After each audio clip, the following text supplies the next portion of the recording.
The May 15th, 2024 meeting of the Jackson County Library District Budget Committee is called to order. You can have a roll call, please. Absolutely. Soon as I get things pulled up. Do we have present? Artie Kirch, Present. Marissa Shepherd, Present. Kim Young, I'm present. Echo Fields, Present. David Matthew, Present. Kathy DeWolf, Doug Townsend, Kevin Keating, Susan Kiefer, Vicki Young, or sorry, Vicki Brown. Sorry. I feel it. Thank you. I'm here. Okay, so thank you. I'm going to make one addition to the agenda in front of most of you. We need to appoint a budget committee chairperson. I will entertain a motion to do that. I'll move to appoint.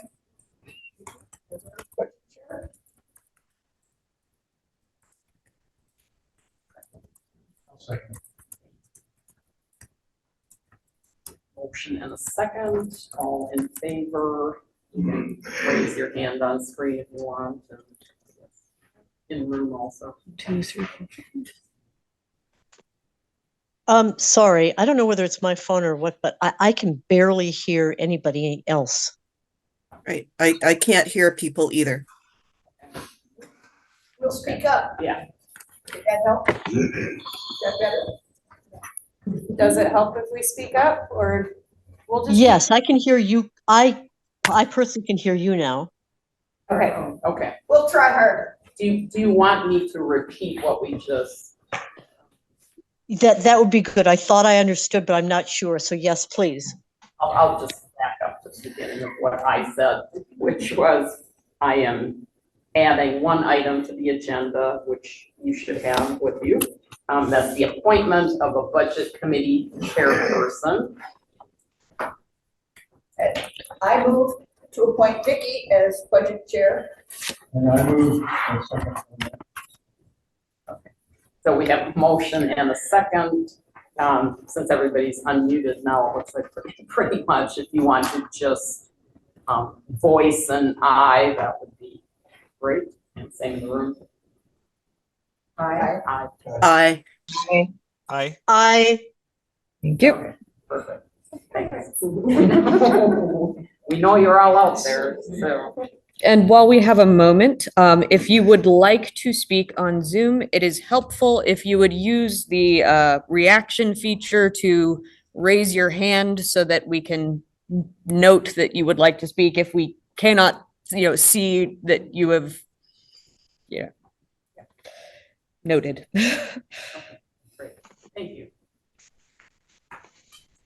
Okay. On to Carrie, if there's no. Oh. We're a little out of order with the technical difficulties, so I will ask you all to join me in thought as I read the JCLS land acknowledgement. Jackson County Library Services acknowledges that its libraries are located within the traditional lands of the Cow Creek Band of Umpqua Tribe of Indians and the Modoc Nation, as well as the Shasta, Takelma, and Latgawa people, whose descendants are now identified as members of the Confederated Tribes of Siletz Indians and the Confederated Tribes of Grand Ronde.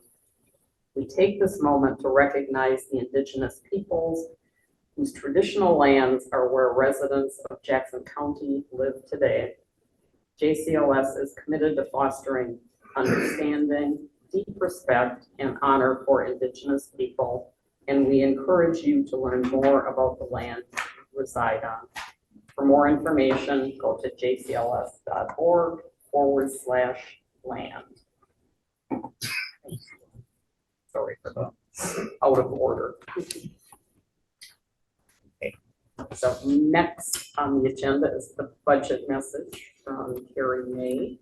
Thank you. So we have prepared a slideshow for you all today to walk you through the budget, which you all received last week. And then after we present that information, just trying to help, clarify, make sure we're all on the same page and ready for a discussion. There'll be time for the committee to discuss, and then an opportunity for any public input before we consider the next action in the budget process. So Val, if you're able to call up the PowerPoint. Yep.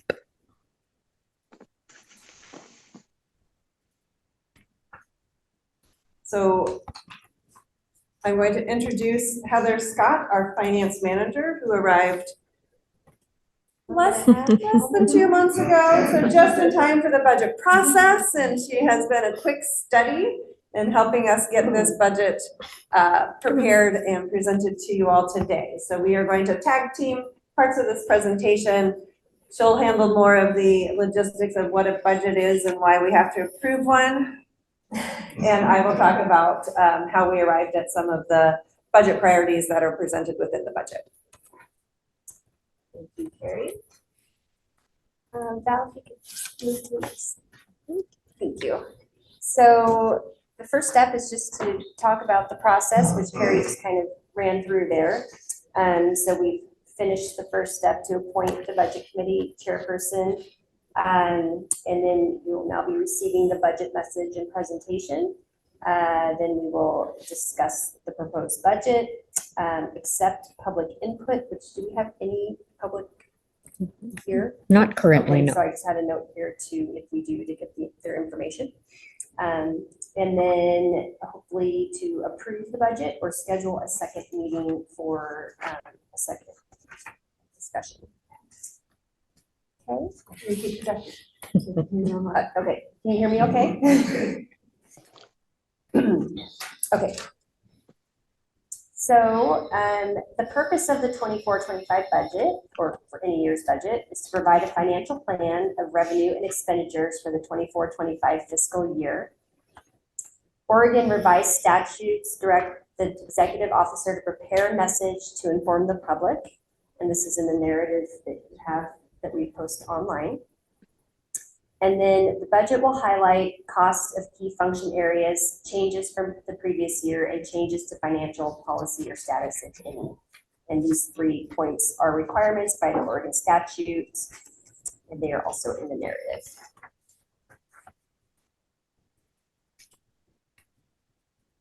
And then this is just a bigger picture of the budget process here. This one's from the Oregon Department of Revenue, and it just helps show the entire process at one glimpse. The blue arrow is showing where we are standing now in the process. From here, if we do need an additional committee meeting, that'll be held on May 22nd. If not, the next step will be to hold the budget hearing at the board meeting on June 17th, where we will determine the tax levy and formally adopt the budget.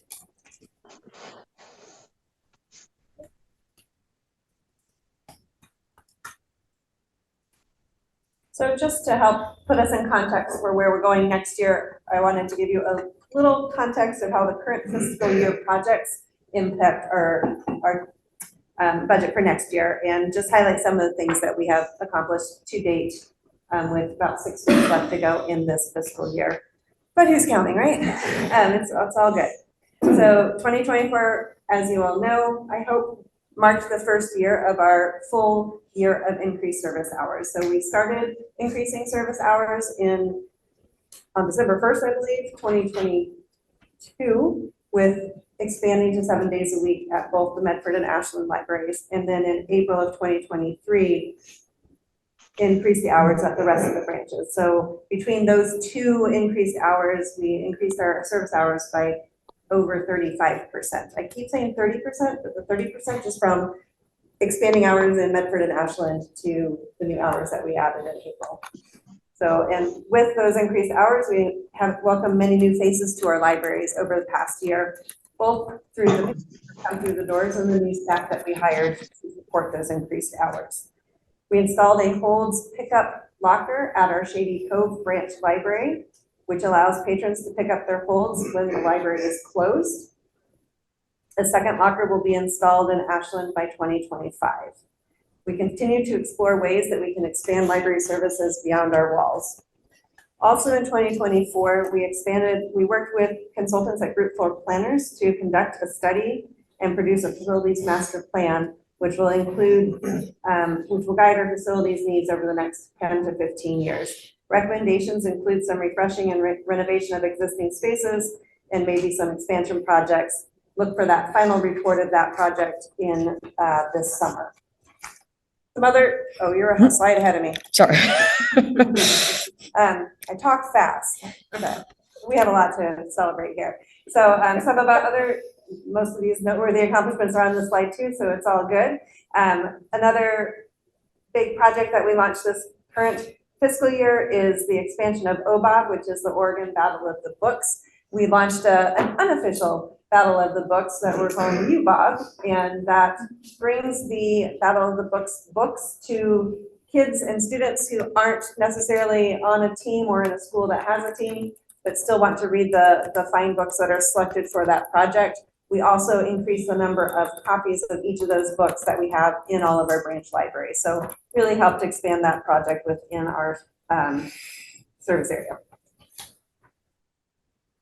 And then because what's a year back looked without some numbers, we have some numbers of where we are so far, besides 13. Apparently that's something Taylor Swift. Okay, so far we have borrowed just over 1.1 million physical items in our collection, which represents a 12% increase over the same period last year. And our digital items borrowed has increased by over 17%. And likely due to our expanded hours for both those things, as well as the fact that our computer sessions have increased almost 28%. And this is something when I talk to other libraries, they're surprised by as well, that in some libraries, the number of computer sessions are going down as more people have their own devices. But we show here that we really have a strong need for our computer services in our community, and our Wi-Fi circulation or usage has increased similarly because we do still have people who have their own devices as well. Branch visits and new patron card registrations are also growing each month, and we will highlight all of that more thoroughly in our end of year report. But just wanted you all to get a sense of how busy we are so far this year. And then just a couple other fun programs that we've done this year. The Dolly Parton Imagination Library, we entered our second full year as a participating county in the Dolly Parton Imagination Library program. And we have almost 3,900 kids enrolled. And these are for kids 0 to age 5 who receive a free book every month to their house. And already 600 kids have graduated. So when you turn 5, you get your last book and they kick you out of the program. So we've had almost 4,000 kids participate in that program. In the legislative session last year, the state legislature approved funding to take Dolly Parton Imagination Library statewide, and they will pay or contribute to 50% of the enrolled students or kids in any given month. So that really helps sustain the program and make the local donations that we receive to sustain that program go even further. We also celebrated the 5th year of our Rogue Reads program. Author Julia Alvarez joined us virtually to speak, and we selected books by her for all age groups. We had 4 different books from the picture book to the adult reading title that we had. And some of these images up here are some of the fun stickers that we have throughout the year. They continue to help draw new people into the library. Leapy there on the skateboard was released for Leap Day. I did have somebody ask me when I was at a meeting on Leap Day, what's with all the frogs today? That's why. And then during National Library Week, we partnered with local food trucks. If you showed your library card, you received a discount on your meal and also a special Your Brain is Hungry library sticker. So those are some of the other fun things that we did in this current fiscal year. So now let's look forward to the fiscal year 25 budget. So the budget was prepared with the framework of our strategic plan. At the budget committee work session that we held in March, the top priorities for funding that we gathered from you all included things that support each of these 4 goal areas. So for the goal areas 1 and 2, sustaining our library services, making sure that we're reaching our target audiences, and maximizing access to library collections is one of our priorities. For goal area number 3, to engage the community more fully, where we want to provide consistent and equitable access to our library services. And under goal number 4, we talked about being seen as an employer of choice, which means that we value our staff through competitive wages, professional development, and meeting the needs of patrons that we serve through our staff expertise.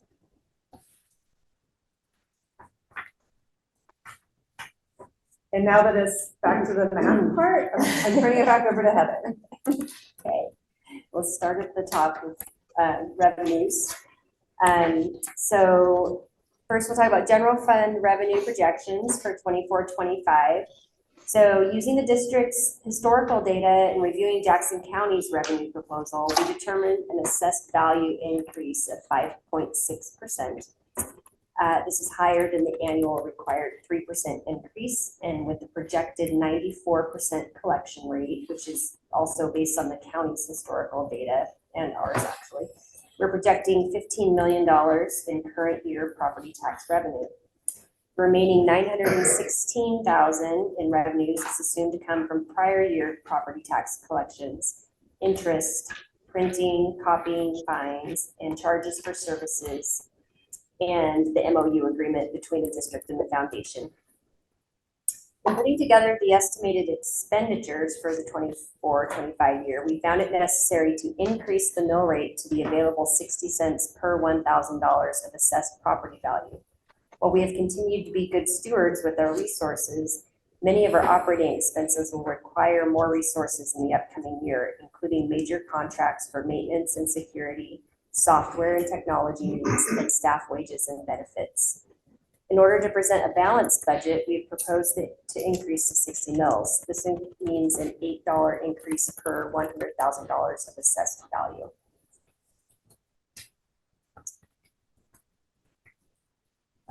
Yep. And then on to expenses, general fund expense projections for 24-25. Our operating budget is sitting at approximately $17 million. This includes personnel costs of $10.65 million. And that includes the 3.6 COLA increase that was approved at the board meeting in April. It also includes a 2-step salary increase, which is a 3% total. Brings the total salary increase to 6.6%. And it includes 3 new positions that we're recommending for a total of 2.75 FTEs. Materials and services were considered and adjusted to present a fairly balanced budget. And then we have just a $250,000 transfer to the capital improvement fund.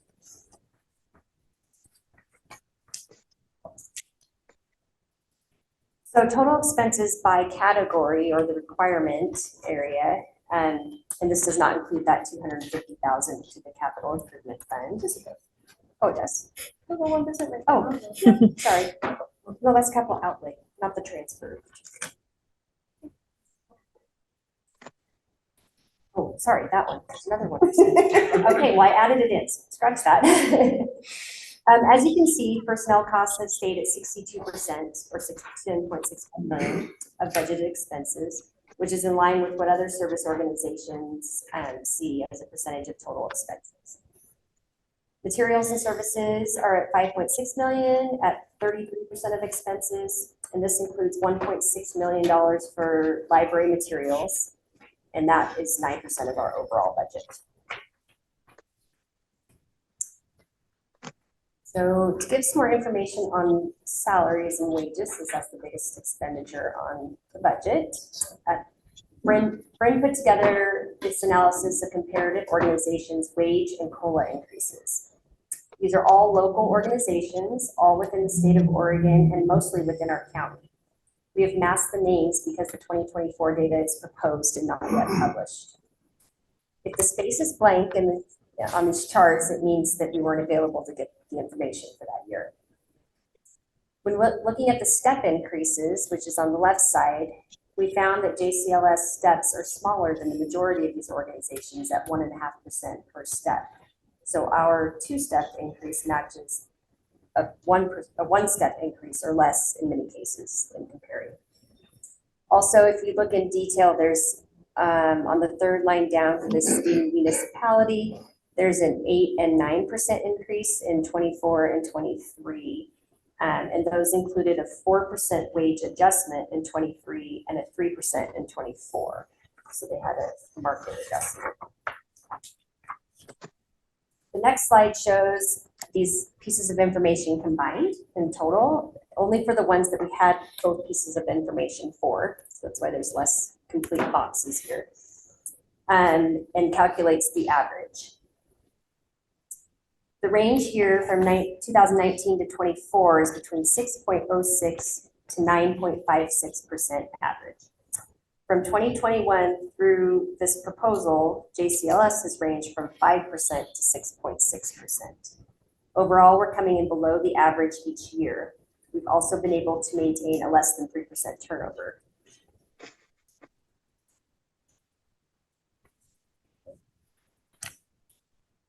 So this is our current org structure. I know it's small. There's also a org structure in the board, in the budget narrative itself. So this just shows you who's in the organization and kind of gives you an big picture of what the different areas of the budget are. So the four main areas of the library's budget are public services, which is, I would say, 85% of our staff. 80% of our staff falls into that category.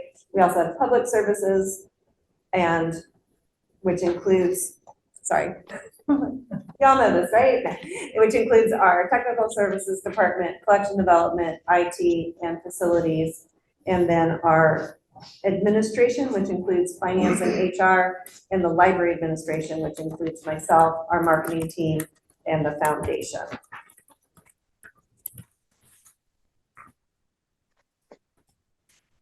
So the total number of personnel that is budgeted across the system is a total of 146 FTE, and that's full-time equivalents. And that is compared to 143.5 FTEs last year. The positions that we are recommending are just a few. We are recommending a Latinx engagement coordinator to support the strategic objective of serving the Latinx communities better. We're also recommending a library associate for the upper row to help balance the increased services that they have seen in that area in particular. And then a selection librarian for the digital collection, which is something that we're planning to add later into the fiscal year 25. And then finally, there may be some adjustments to the number of hours that existing staff work to help balance with the workload as we see the impacts of the increased number of service hours to make sure we're meeting the needs of our communities without overburdening our staff. In the materials and services, the large area there is that $1.6 million for the collection that Heather mentioned earlier. And our target is generally to keep that around 8 to 10% of our budget. And we're sitting at about 9% this year. And our focus for this coming year is to focus on enhancing the physical and digital collections, updating our nonfiction areas in particular, and doing ongoing collection analysis. Our major contracts include our facilities and maintenance contract with the county, the custodial contract with Pathways, and our security contract for the Medford Library with Northwest Defense Company. All three of those contracts are also heavily personnel laden, if you will, and for each of them we saw between a 2 and 5% increase in the contracted amount for those contracts. With the utilities, we actually budgeted a slight decrease in that because we have 2 years of actual data of utility costs with our, as our library hours expanded. And even with some of the cost rate increases, we feel pretty confident with that number being accurate. And then with the foundation, our MOU proposed amendment is that the library district contributes $150,000 in kind to support the administrative costs of the foundation. And the return on that investment comes through grants and other fundraising that the foundation provides back to the library district. So the intention there is that we see our return on investment of that $150,000 through additional foundation support for the library. Another big area of our budget is our software and systems and licensing. One of them being the Zoom platform that we're using for this very meeting. But there are a variety of platforms and computer technologies that support all the things that we do here at the library. And this is just a list of some of those that you see on the screen there. This area includes a migration to a new HR information system. I mentioned at our last board meeting that our current provider was acquired by another company, and we decided that the new company didn't quite meet our needs. So we're going through an HR migration, and chocolate is always welcome. We are also implementing a new data analytic tool and email marketing tool called Orange Boy, and it is replacing a tool that we currently use called Patron Point. And both of those include the opportunity to send a welcome email when somebody registers for their first library card, sending some targeted messaging depending on various criteria that is gathered through the data that the system collects. The other softwares are up there, numerous. They do stuff.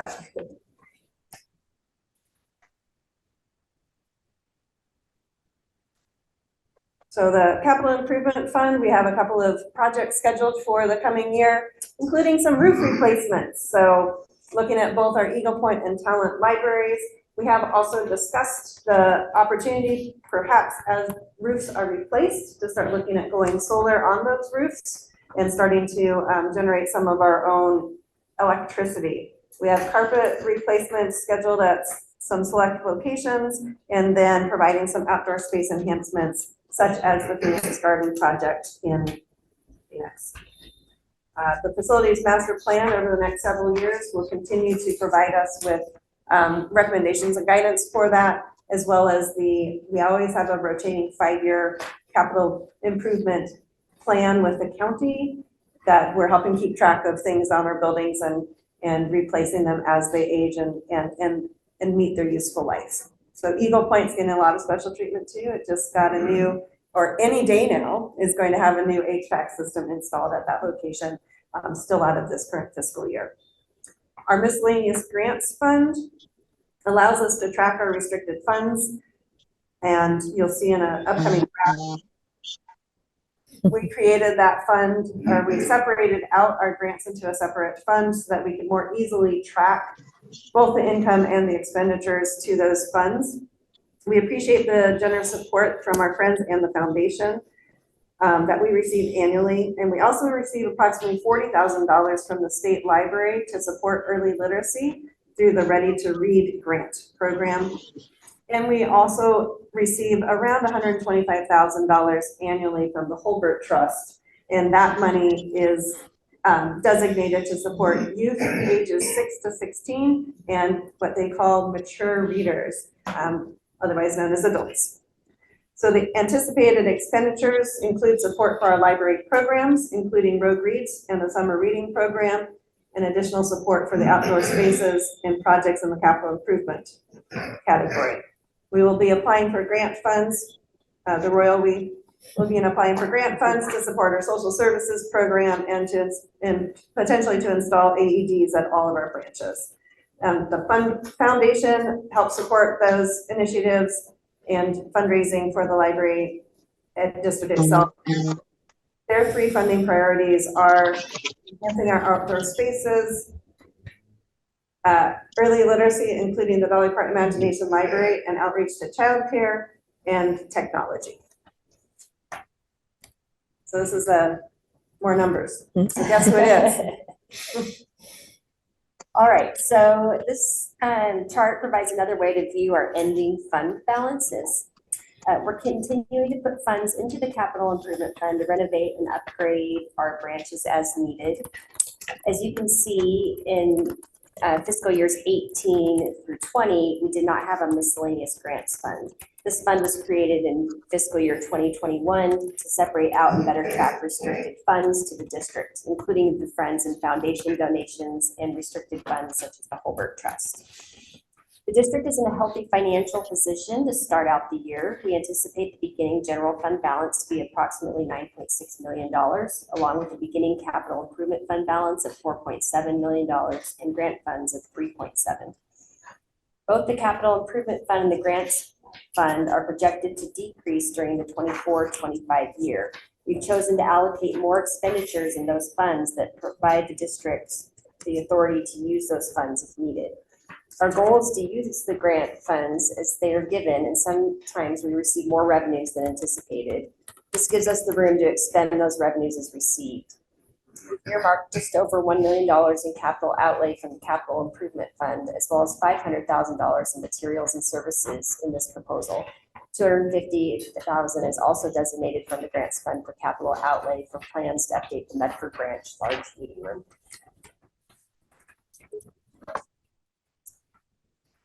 Okay, so this is really small, and so we have paper copies here in the branch. Hopefully you guys can blow it up on your screen there a little bit.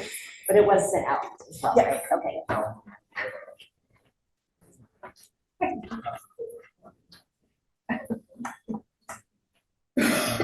Okay, so 5-year forecast is important to see where we're going beyond this year. This one uses actual. Did you put that thing? Oh, yeah, sorry. That thing? I keep trying to adjust it based on where the text is, but thank you for the reminder. Okay, the financial forecast uses the actual audited numbers, projected 24 year-end numbers, and our proposed 25 fiscal year end budget. As you can see, the ending fund balance is still healthy at the end of fiscal year 25, but is projected to be below the district's policy of 4 months of expenses in fiscal year 26. For this reason, we will need to update this forecast after the current year fiscal year end and start analyzing where we can increase future income or reduce future expenditures.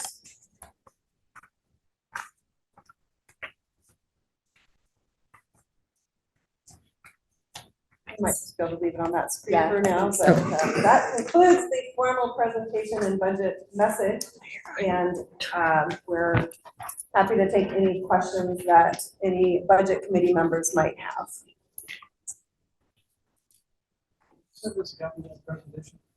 We have not sent you a copy of the presentation, no.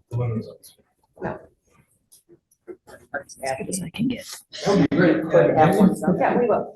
We can absolutely do that. We do have a question from Kim.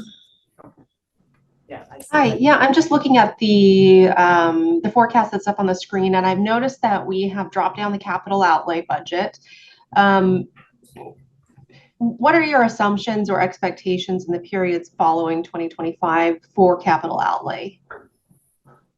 So this is specifically to the general, this is a projection out of the general fund, and so it's not looking at the transfers. Well, the question mark, and the reason why the boxes are gray, if you will, for those future projections is that what we allocate in the capital outlay in particular and what we would allocate to transfer out to the capital improvement fund depends on being able to present a balanced budget. And then the contingency is something that we budget every year at around $500,000 and knock on wood have yet to dip into. So the short answer is that the capital outlay is likely to have ongoing numbers, but usually that comes out of either the grant funds or the capital improvement fund. And so I would, looking historically, I would expect that to remain to be a fairly small percentage of the general fund moving forward. Does that answer your question? Yes, it does. Thank you. So this is, again, this is not the actual capital outlay. This is just the transfer, potential excess transfers into that fund. Thank you.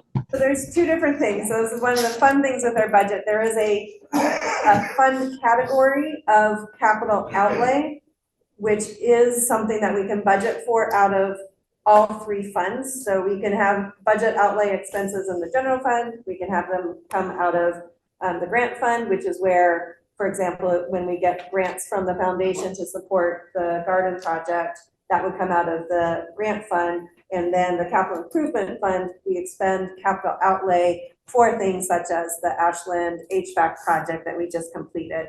And then separately is the capital improvement fund itself, which we have expenditures that would be both materials and service as well as capital outlay coming out of the capital improvement fund. So Kim, if you look, there's actually three different lines there. The first being capital outlay, then contingency, and then that transfers to CIF is the capital improvement fund.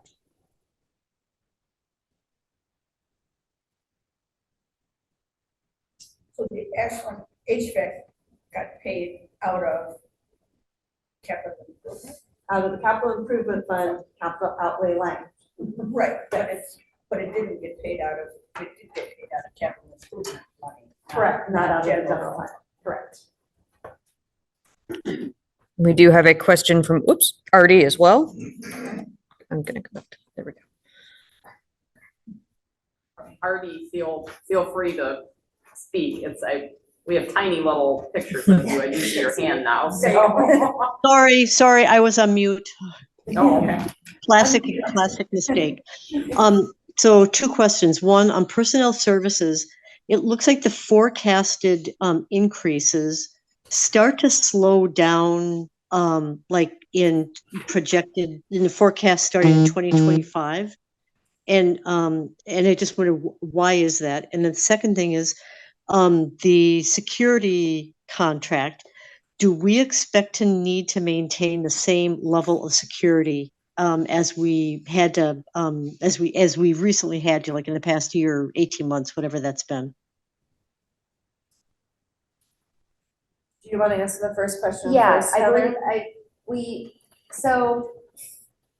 we were conservative on rolling these numbers forward, and obviously we don't know what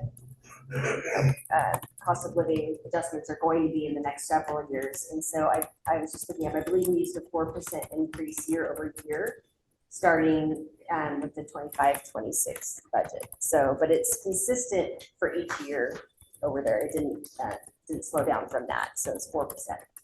Where are you looking at? So the very first expense line is personnel services. I thought you was asking about security. Oh, so we're answering the personnel question first. Okay, gotcha. Correct. So, so to kind of summarize too, Artie, the 21 through 25 numbers are what was actually budgeted and proposed budget, and then we used an assumption of a 4% moving forward.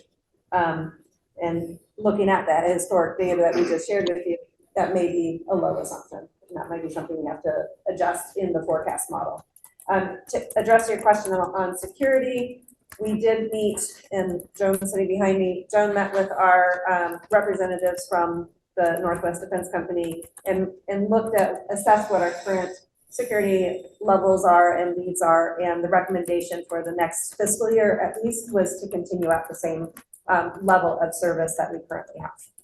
And beyond that year, I'm not sure that we have any crystal ball projections, but at this time, the recommendation is to stay at our current service level, which is having 2 officers assigned half an hour before opening to half an hour after closing, roughly all 7 days that the library is open. So it is contracted per hour of library operations. So then the forecasted numbers for, I presume that the security contract is in the facilities and contracted services line? It is in the other materials and services. Oh, yes, maybe it is. I think it's in facilities and contracted services. Yes. Yes, it is a contracted service, so yes, good assumption. Okay, so if that's the case, I'm just, and again, the increase seems to be modest going, from 2025 through 2029. So I was just wondering kind of then what assumption is driving that increase? Again, this one, we put a 3% increase year over year on that contract in particular. On contracts in general, right? Well, I think, yeah, most of them, but that security services.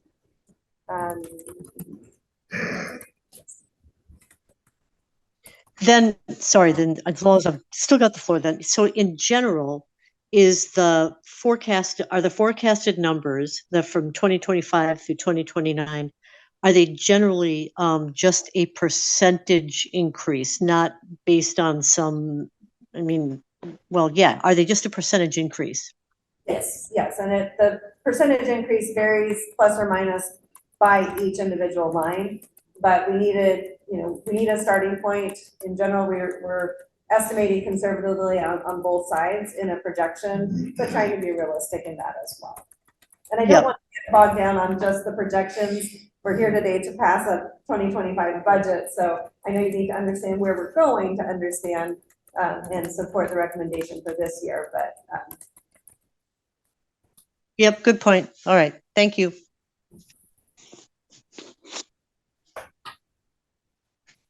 Carrie, I have a question on one that forms your personnel. I like the fact that it has historical data. But when you're counting FTEs, there's nothing on this form that I'm seeing that tells me that FTE numbers increase or decrease. So comparing historical data to the adopted. Are you on the LB forms when we I am. back? Okay. Yes, yep, so in the budget narrative itself, there's this chart okay. Maybe it's in there. yeah, so this one shows you at least comparing current fiscal year 24 to the proposed fiscal year 25. So in fiscal year 24, that first column, the 143.2, that does match our current fiscal year number of FTE. And the second column of the additional positions would be the difference in these 2 years. You're correct, it doesn't go back further than that, but that at least gives you context for Okay, going forward. going forward, Okay. right? Oh, I did bring last year's budget, so I can tell you last year too. Okay. And the significant, and I will say the significant changes. The year prior with all the service hours. Right, so the increase from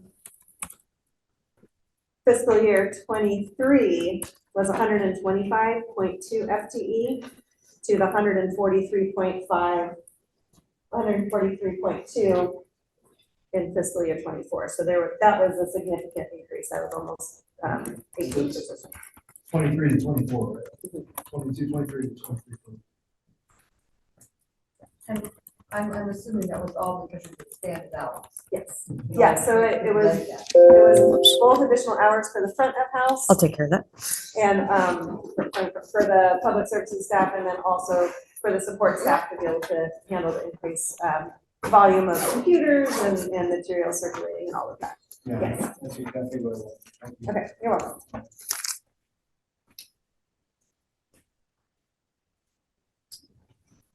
Are there other questions, comments? Yeah. I'm ready. Marissa has her hand up as well. Marissa, Yeah, I was curious what you were hoping to accomplish with the, the term used is Latinx, but personally I would prefer a different term. But yeah, what do you hope to accomplish with that position? so we would be looking at the strategic objectives in our strategic plan of increasing our outreach to the Spanish-speaking and Latinx population, including meeting them where they are and learning more about what resources and services they might find most beneficial for us to have at the library, and to help increase that relationship with the Latinx population. Yeah, so can you describe in more detail though, like what that looks like? And are they only serving the Latinx population then? That would be the focus of that role, yes. So, Without the strategic plan in front of me, I cannot go into more detail right now. yeah, so I guess this is kind of bothering me now, because if you only want to serve the Latinx population, because that would only refer to people like that are from Latin America and not like myself, for example, because I would be under the umbrella term Hispanic. So that's kind of a broader term that refers to Spanish speaking. So I guess I'm kind of confused who you're outreaching to and again, what you're hoping to accomplish. Okay, well, so, and it may be a difference in terminology. It's something that we do have a Latinx engagement committee on staff right now. And that was the term that they chose to use. And we recognize that there are preferences within the Spanish-speaking communities, but the intention is to outreach to all Spanish-speaking communities within Jackson County. And so that feedback and considering other terminology is well taken.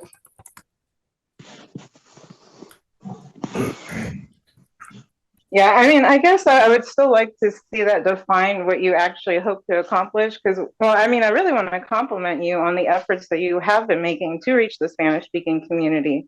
You know, you do have a lot of programs that are centered around Spanish culture, which is wonderful. People in the community have commented to me that, you know, the bilingual programs have been great. So I'm just trying to figure out, again, what that position is going to accomplish that is not already being accomplished. You know, what metrics are you going to use to measure the success of that position then? That's what, I had that question too. Right, and we do have that, I mean, we do have a preliminary job description built for that position. We are looking at other library systems that have hired similar positions.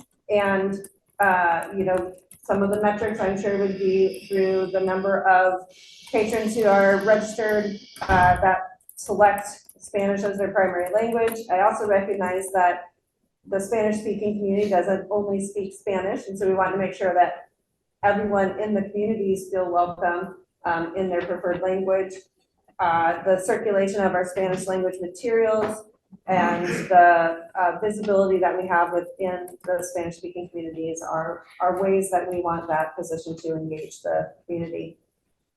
And, you know, again, going back to our strategic plan, we feel like this effort will help make the, you know, help make sure that the additional programs and the things that we're offering are reaching those audiences.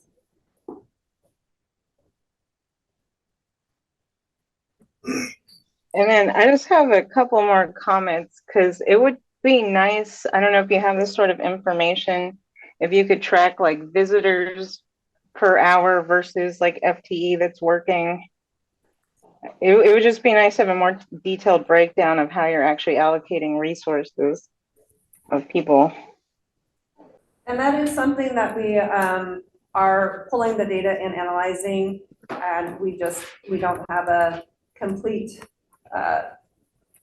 conclusion at this point. I think we've looked at I'm looking over my shoulder at Kelda. We've kind of parsed out that information a couple of different ways, but it is one of the ways that when we were looking at increasing staff levels, that was the analysis, some of the analysis we used to say, you know, right now we don't have enough data to say whether we need to increase some staff hours, but for example, with the position in the Upper Road, the need in Shady Cove and Eagle Point for that additional person was calculated through looking at data such as the visitors per hour and staff per hour, and as well as circulation per hour. Will the library share that position? Yes.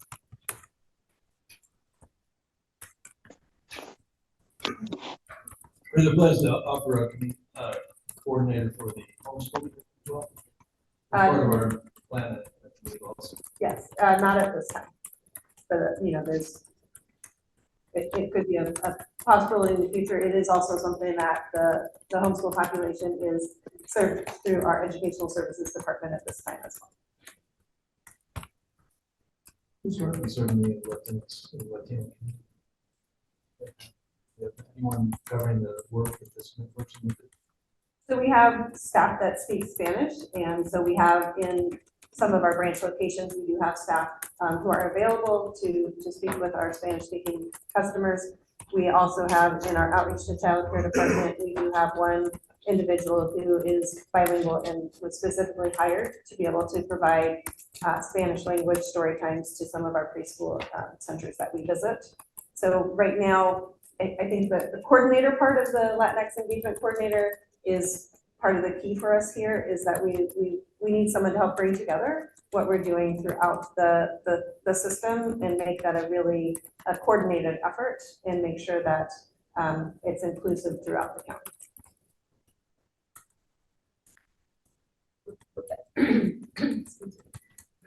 Would that position also be kind of educating and supporting existing staff? Yeah, I mean, it would seem like that would be a really important role.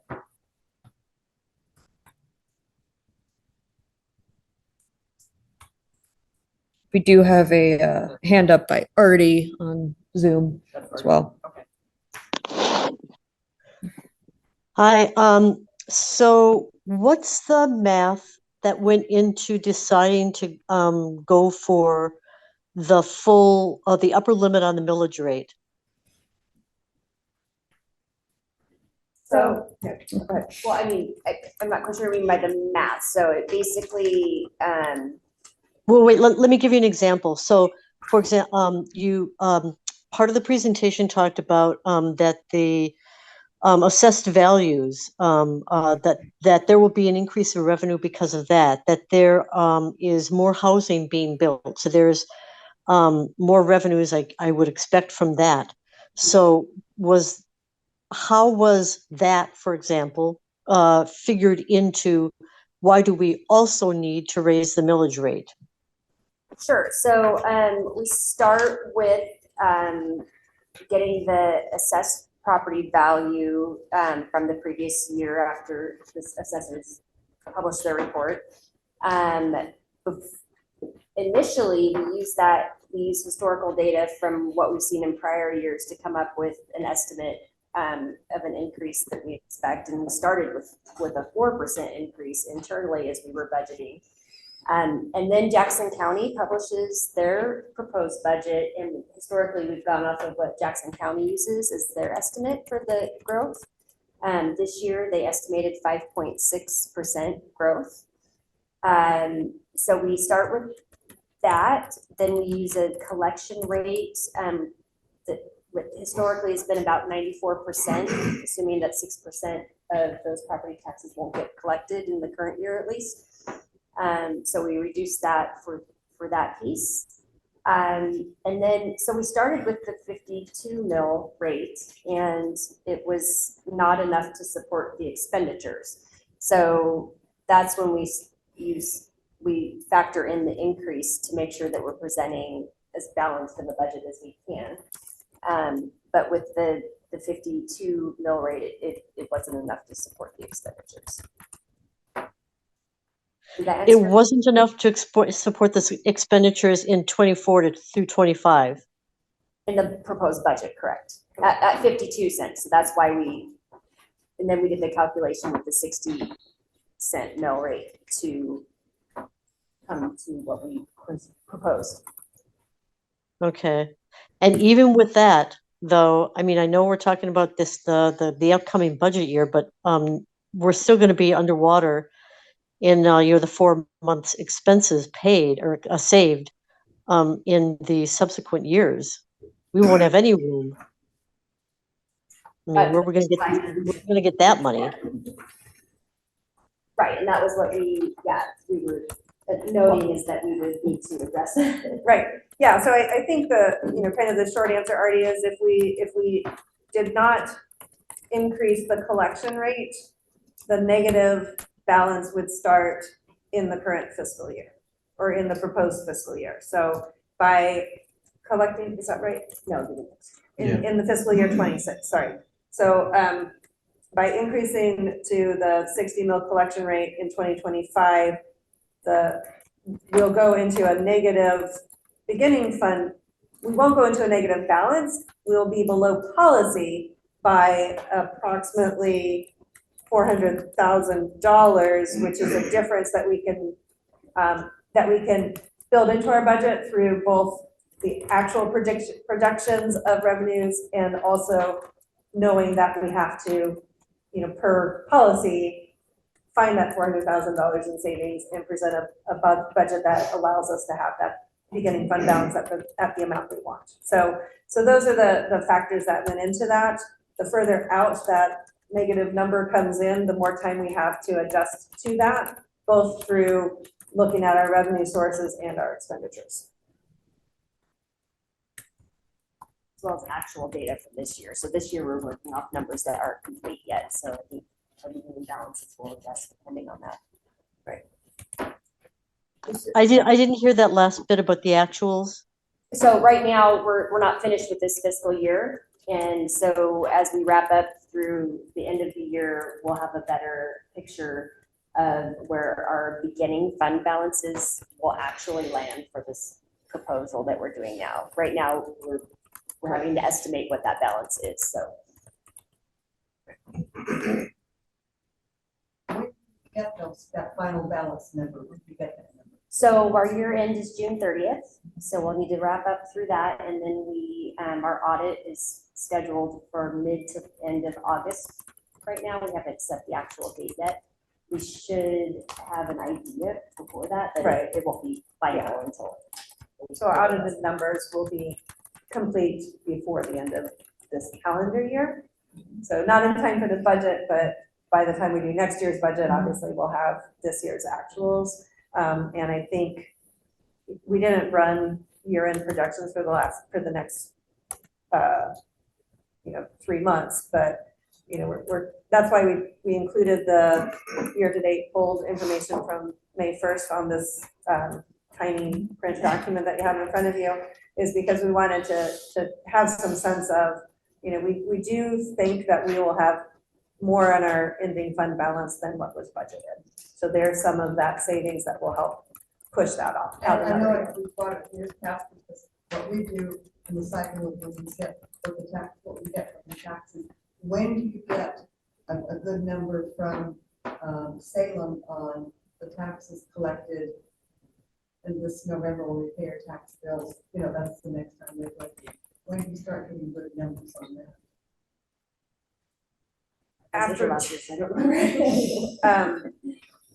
So it's based on your property assessed valuations as of January 1. I'm sorry, wait, can you repeat the question? Okay. Are you asking about for what we'll get in November of 2024? Yes. That's why, I think that's how the county is using the 5.6 numbers, because around I think the short answer is around April, like around the same time that we're all actually doing our budgets is when we get that preliminary number. We get the preliminary number from the county, and then in October, we get the actual. Yes, I know, and everything that's lined up with when you're budgeting and making projections and everything. Yes. And that's something to, of course, you have to do right. Yes. Yeah, that'd be too easy. Yeah, it's nice that everybody lined up like we wanted to, but. Thank you. So Carrie and Heather, and let me just interject. So where I'm going with all these questions is the change in personnel costs, which I understand. We were underspending, we were understaffed. But my concern is that if we, beyond 2025, if we're looking at that we are going to have to be doing some belt tightening, I would be, it would be unfortunate to have acquired all the staff that we needed in the fiscal year 24-25, only to have to then turn around in 25, 26 and say, oh, sorry, now we're like, now we have to belt tighten. So we're doing, you know, whatever they're called in the industry, layoffs or whatever. That, I mean, the personnel costs that, you know, as our salary costs are not going to go down. So the only way to control them or to reduce them is then you have to, what's the English word? Say goodbye to staff. So that's kind of what I see as staff disruption potentially is what we are planning into here if we go ahead with the plans for 24, 25 in terms of personnel. Because, and the reason I'm focusing in on personnel is because the change from 24 from the current fiscal year to the budgeted next year, the increase in personnel cost is almost exactly the increase in the entire expense outlay. So it's there's not, I don't know if it's a question, but it's that, are we being too aggressive in building staff when we may have to very shortly, relatively shortly, in 18 to 24 months, then reduce staff? So I think the way to address that question and concern, and I think it's a good comment / question, and trust me, it's something that we all take into very serious consideration. So as positions are vacated for whatever reason, you know, we do some internal analysis. Is that position the right number of hours? Is it in the right location for us to advertise and fill that position? And we do have, you know, the 2.75 FTEs that we are proposing to add. Those will be added during the course of the year, and you know, they're not all going to start on July 1. None of them will, because we'd have to have recruited yesterday for that to start that soon. And so there is some, I guess, some caution in how quickly we add new positions during the fiscal year, because of some of those very same concerns. And we try not to propose things that we don't think are sustainable, and that's why some of the uncertainties of projections give us that room to see where we would be able to make those savings in future years, knowing that staff will continue to be around 60 to 65% of our overall budgeted expenditures. Okay, that's fair. Thank you. Marissa has, And Susan has her hand up too. oh, sorry. Well, I just wonder if the staff has done any strategic thinking about timing on the raising the I think there are political considerations, budgetary considerations that need to be discussed. Whoever's speaking can't hear you. I'm asking about whether there's been discussion of the political considerations about timing on rate. I think raising the mill rate is inevitable. The question is when and under what circumstances, you know, when to do it. And I think there's a variety of factors that might go into that. Some of them are strictly fiscal, like the budget, but then there's political stuff around the edges that will get people's attention, I think. So I just wondered what the talk about that has been. You know, I think we've gone back and forth, both politically, if you will, as well as, or I guess public perception wise, as well as what will allow us to continue to deliver on the things that our community has asked for with the expanded hours and things like that, to say, could we do less than the full collection rate? Sure, that bumps this problem partially down the road another year or two. Is it, and I compare this to, you know, what we've done is we haven't raised the mills for the collection rate for 10 years. We've been really good stewards. We've made some good savings during that 10 years. And now we're gonna have to ask for more. And, or we say we're gonna do incremental bumps every year to get us to where we need to be. That accelerates the future financial needs of the organization more quickly. Not That's to, so not I really think, my question. My question's more about, is it better to do it this year, which is not an election year for the board, for example? Or are there other community considerations that would play into the decision about, people are gonna be grumpy when we do this, there's no question about it. But it seems to me that we ought to at least look at the surrounding context, because I don't think it'll ever be palatable, but there might be years in which it would be less unpalatable. pull up that little thing you did of the $5.25. Do something about it. So, I mean, the short answer is yes, we looked at some of that. And so the total, am I reading this right? So the total mill collection rate for the, do you want to talk to it? Yeah, so we kind of looked at like the impact would be for an average homeowner. And so, the average assessed value, not your market value of a home, was $315,000. In Jackson County, 350? Jackson County, yep. And this was pulled from their records. So that's, again, the assessed value, not the market value.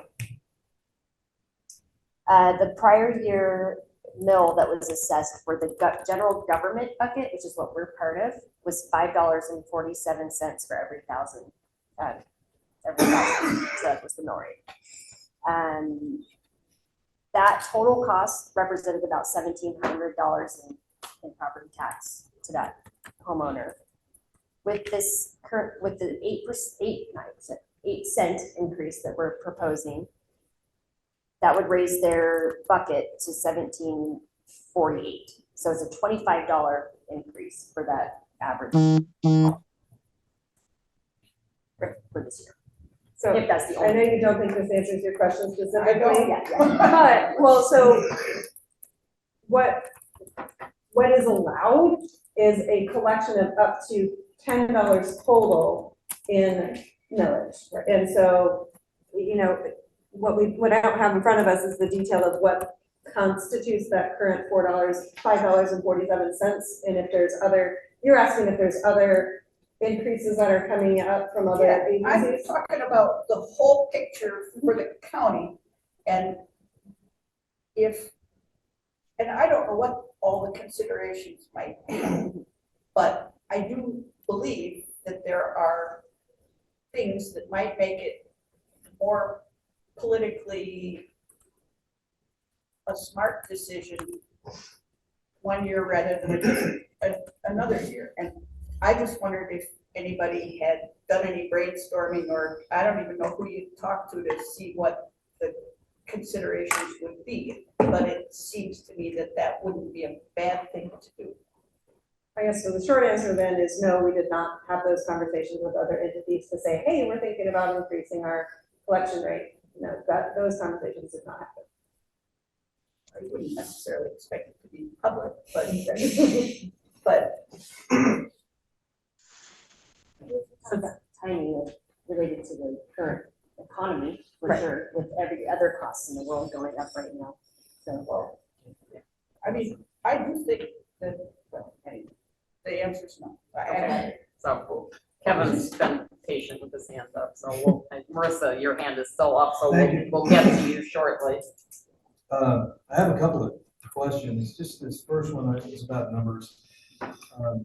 Basically, the same staff we had in fiscal 23-24, we're keeping that staff roughly the same in 24-25. But it looks like the amount of increase is like 9%, just on the salaries and wages and loans. Is that number correct? I don't understand why it would be 9%. we also have our costs, like our health insurance and Would that be under fringe or? Yeah, I'm sorry, which one are you looking at? Salaries and wages, from 10,000,006, from 9.7 is gonna be 9%. I'm on the 5-year forecast. And For which it's, year? salaries and wages. Say it again. I'm comparing, the budgeted 24-25 to the budgeted 23-24. So this year to last year. And it's from 10,000,006 from 9.7 million dollars. And that's a 9% increase. And that just seems kind of high since we're talking, we gave them a 6% raise last year. And this is just salary.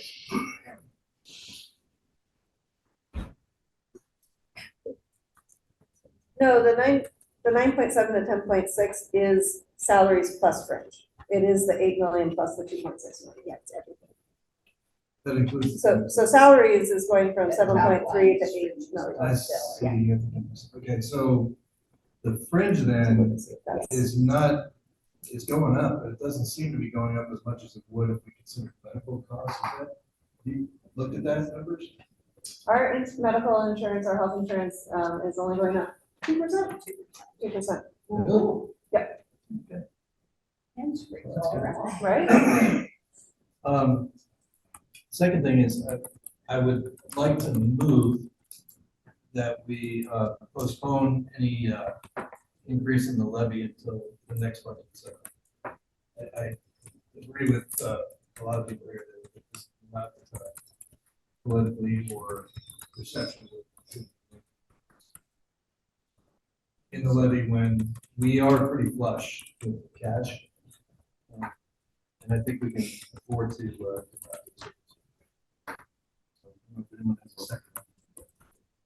I don't think you can make a motion right at this time, but you can put that out for discussion. Good, that's was my point, to get discussion about actually saying, no, we don't want to. Which is my opinion. Marissa, your hand is still up. I don't know if you were waiting. Yeah, Okay. I have been. Okay. I had a couple of questions. So first of all, I did want to chime in because what Artie said, she did express a lot of the same concerns I have of the, why are we going to increase our FTE? Especially because I feel like you're trying to send us messages that you want larger COLA increases, which, I totally understand and I want to be able to take care of our employees. But with that, again, I'm worried about possibly adding positions. And then I did want to ask, are we going to get other bids or other quotes for our facilities and maintenance contracts? We are in the last year of the current contract, so we will be, are we renegotiating the terms of this one or looking at? Yeah, we are most likely going to be looking at renegotiating the terms of the intergovernmental agreement that we have with the county, but it does carry us through the end of fiscal year 26 or 25? Through the end of this proposed fiscal year. Yeah, that's good to know.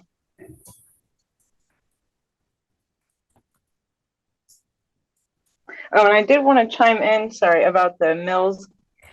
And I think that we should go ahead and collect up to 6 seasons. I guess we're putting that out there for discussion since, that's what you were approved to collect up to since the district's formation. So I think that does speak to the good stewardness of the money. And putting it out there, I think that we should increase it because I know that RCC will be asking for money in the future as well. So they plan to go out for bonds. So I think we want to get ahead of that before, everybody else starts begging for money.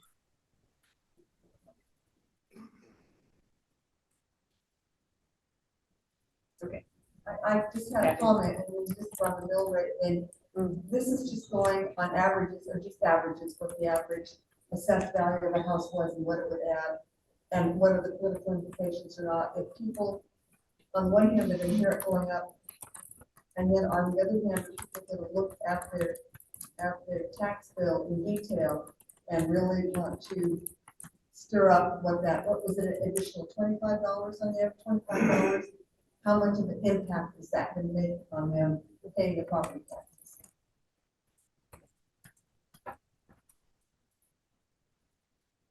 I don't, Yeah, I Is there a don't know, but I'm just question? saying, are we, there may some people look at it and just tell whatever, get upset, but then you've got the counter argument, was approved with the six and good stewards for 10 years, which is a pretty long time. So there could be some, you know, not arguments, but things to consider, information to put out about that. And then are they really gonna get that trust up for that extra $25? I don't know. Well, if we did that, I mean, we're talking 15% increase basically from 52 to 60, yes. And once we do that, we have no more flexibility to raise in the future without going to a bond or a levy. And I don't think that, I don't know how hard we've been trying to actually reduce costs. I haven't heard a lot about saying we're attempting to reduce costs in this area or another area. And I think I would like to see us try first at reducing costs before we increase the levy. Reducing expenses. Kevin, do you have areas to suggest that they look at? You know, this is, Throwing it out broadly, I this mean. is a lot of paper, you know, honestly, and I don't know the inner working, but yeah, I mean, I could say telecom, I don't know. I mean, I'll give you one instruction, instead of raising, you know, 2 steps, we could go to 1 step like everybody else. We could not offer another 2 point some odd. You know, yeah, there are ways we can reduce expenses. We could reduce FTEs by attrition. There are a million ways, and I don't know which they are in this particular situation. I don't know that we've made an attempt. I think that for the past 10 years of being able to pay at the 52 collection rate, and the savings that we've been able to accumulate over that time is an indication of the careful expenditures of funds that we have done over the first 10 years of being a library district. And I think that I know that in the years that I have been here, we use a zero-based approach to budgeting and saying that we're asking for what we need, not just, oh, I asked for it last year, so I'm gonna ask for it again this year. And we do that in all aspects of our budget. We do that even in, as I said, when we have a vacancy, do we need to fill this position? Are we filling it at the right amount in the right place? Those factors come up every time. And this budget is our best recommendation for being able to continue the level of service that we have at the libraries today. And that may not be a cost savings model of looking at the ways that we can save money the best, but we looked at saying, these are the resources we have in our community through our revenue sources, and here's the level of service that our communities have asked for. You know, I've been here almost 6 years now, and that was the first question I got. And the first 3 years of our budget conversations were, we want more hours, we want more hours. And so we're finally at a place where we can proudly say we delivered on that request that people have had since the district was formed in 2014 to be able to expand our hours. And that comes with operational costs. And we feel like we are presenting our operational budget in a way that is cost efficient and allows us to work within our budget as presented. You mentioned savings. What savings do we have? So in the first 10 years of the district, the funds that have been transferred into the capital improvement fund are all savings out of the general fund of the district underspending its what it collected in the first 10 years. So wouldn't it be wise to spend that now rather than charge the taxpayers more now? So if you look at that's where the 5-year forecast comes in to say, how long can we sustain at current collection rates? And how quickly would we be dipping into that beginning fund balance? It starts this year.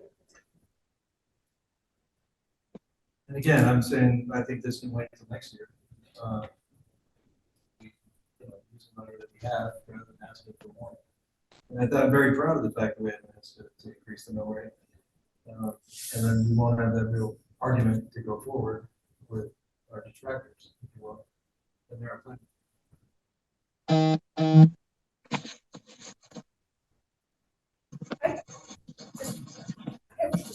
Specific numbers question from Form L1.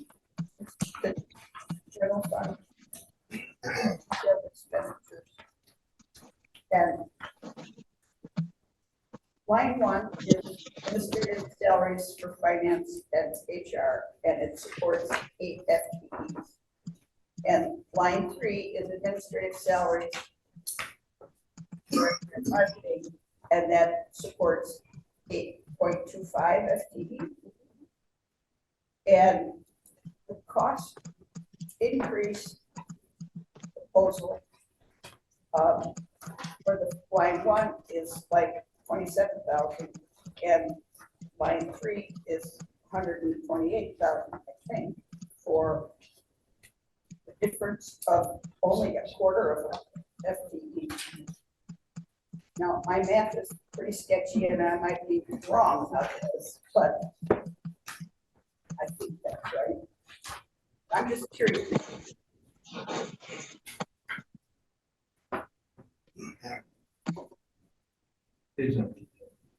I say that every year and I always forget, so I apologize. It's the second page of second LD page of forms. the spreadsheet.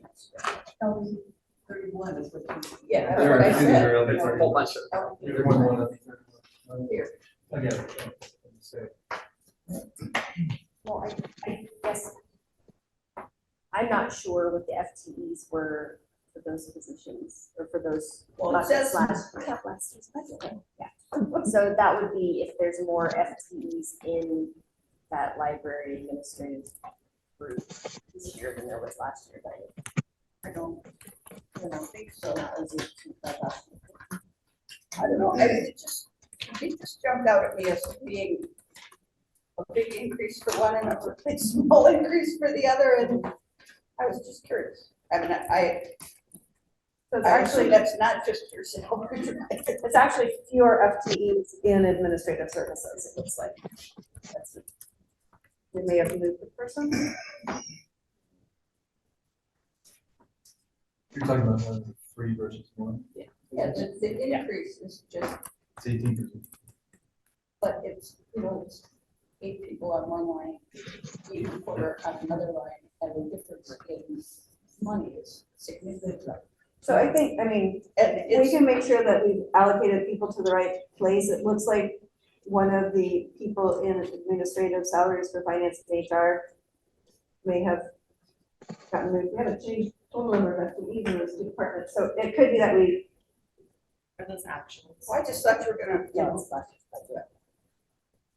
I won't make jokes, but anyway, it Right, so just that- jumped out at me. So We'll just make sure that the allocations are correct within the FTEs, but the total number of FTEs, I believe, is correct. So 145.95, and so looking at the total salary increases from the 7.3 million to the proposed 7.9. I mean, that's the correlated one, but I mean, she's mainly looking at line one and line three in terms of the number of FTE and the difference from the prior year budget to the current year Per budget FTE being change very in- large. right, The proposed budget. and it's the main difference is that because the administrative salaries for finance and HR is 1.5 FTE less, even though the department hasn't changed size. So it looks like we did not allocate a person into the correct line. I just thought I'd raise the question because, yeah, proves I actually looked at your number. There, in last year's numbers, there were some inconsistencies in coding and the wages You need to and. talk so they Oh, can I'm hear sorry. In last year's numbers, I'm finding some inconsistencies in coding and how expenses were recorded between wages and fringe. So there might be some impact from that too. So it's hard, it'll be hard to tell until I have full reconciliation of everything. Artie, I think that's. Yep. You up there. Sorry, I just, since the chat is closed, something has come up and I need to drop off. I guess, that's okay, right? Yep.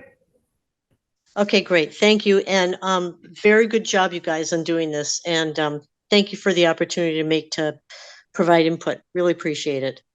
We will let you know if we end up going to the next meeting. Great. Thank you very much. Have a good evening, everyone. Thanks, Artie. Thanks, Artie.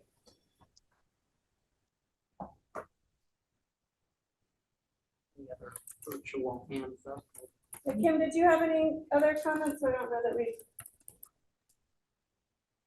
had you weigh in on any of your other conversations here.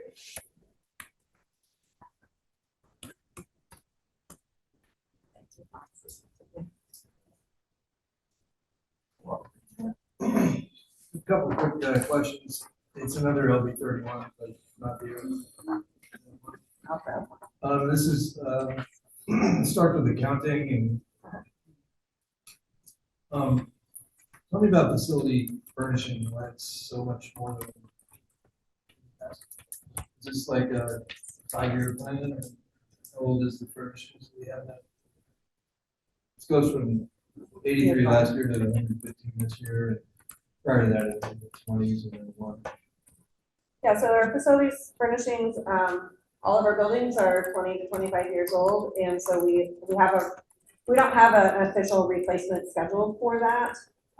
And the expenses in that are shared, if you will, between the general fund and what is in, that we receive through grants and support from our friends organizations. So when we looked at the budget requests from the branches, that is what was approved out of the general fund versus what would be coming out of the materials and services line in the miscellaneous grants funds. So we don't have this year's actual numbers yet, to be able to tell you how close to the 83,000 this year we are. But that has generally been an area that we have budgeted perhaps more than we've expended in any given year. But I mean, the short answer is that we're looking at some of the larger facilities such as Ashland and Medford, and when we replace, what do we have, 63 comfy chairs here in Medford, and so replacing furniture in a larger building takes more funds. And then the telecom, kind of jumped out. Ooh, explain that one. Telecom, okay, so that looks a little different. So for our internet, just internet, I thought it was stupid. Internet services, we get a kickback for 80% of our fees. It's called that E-rate. You've probably seen that in terms of work.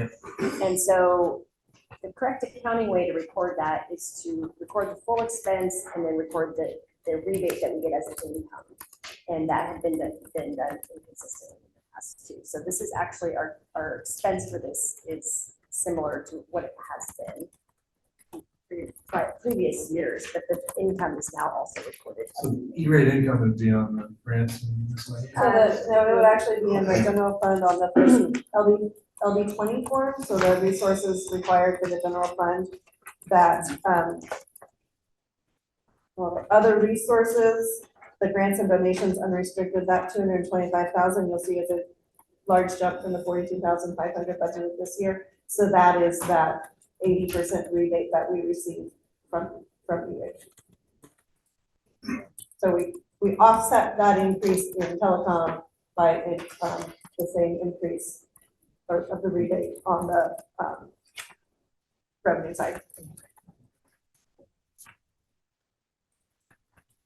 Well, so can I ask another one on that same page? Sure. Line 14 is professional development, and we've gone from 11,000 in 22 to 15,000 in 23 to 46,000 this year. And I'm all in favor of professional development, so this isn't a slam. I'm just curious as to how'd you spend that extra money? So I mean, We went from 14 to 50. No. Or 15 to 50. Right. So it is a pretty significant jump. We do have, more staff. We don't have, this is a 3 times jump, and we don't have that 3 times jump in staff. I recognize that.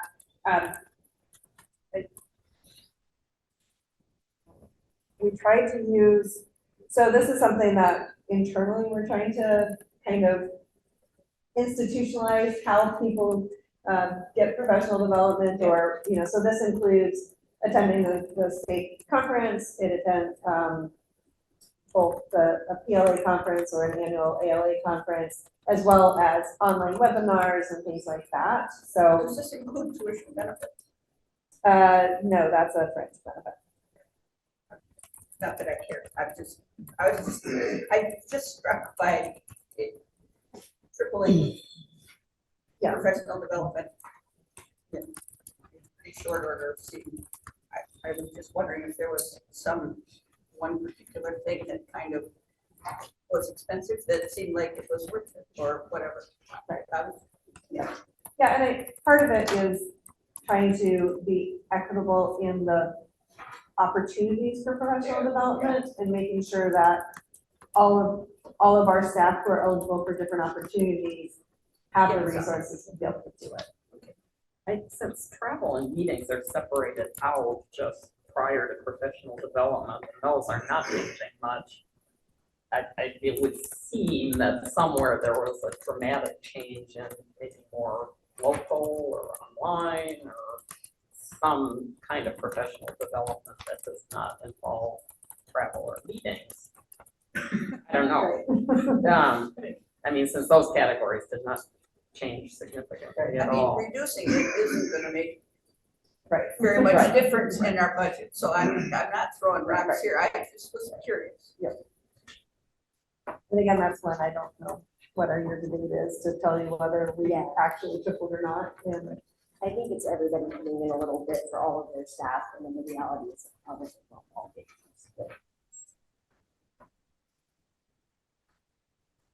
Another kind of general picky question too. So the telecom, the software and licensing is divided up into all the different budgets. So is that based on those products utilized for those particular areas, or, I mean, they're all kind of substantial, and I mean, I certainly understand on the public service side that there's a lot of expense in that area. But, so I mean, like HR,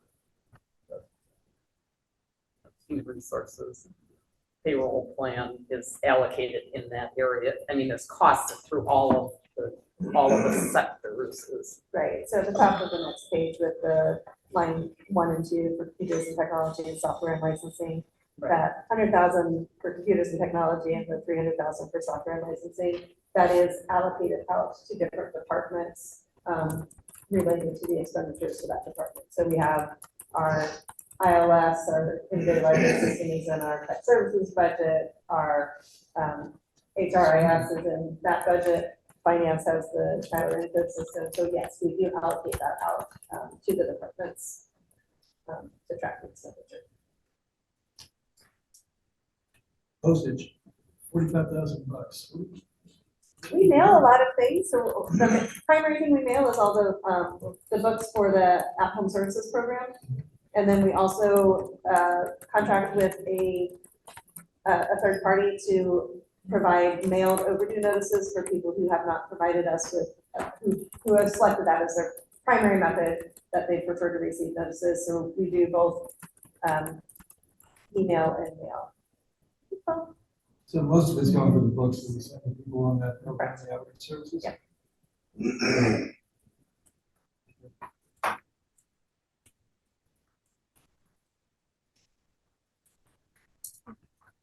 I'm looking at that, materials and services, which covers a lot of Yeah. individual ones like that. Some have gone up, some have gone down, Yeah. some have, your cost of living and things have gone up. If you look at the very bottom, I just compared what it's worth, the budget for 23-24 that they proposed, and overall, it's only a 3% increase.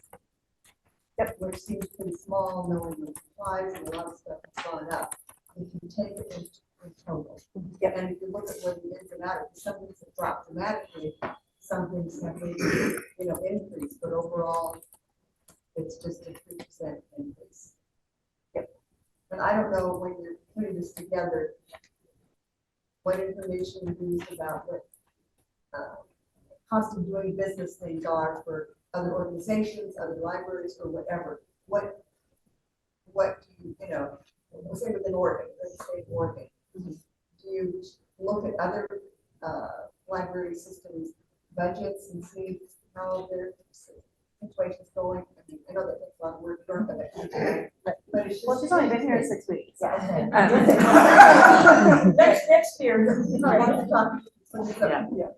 Yeah, so I mean, the short answer to that is we look at broader trends, we're asking them, and that's where like the information about the cost of living adjustments and the average wage increases, the big line items are what we're looking at.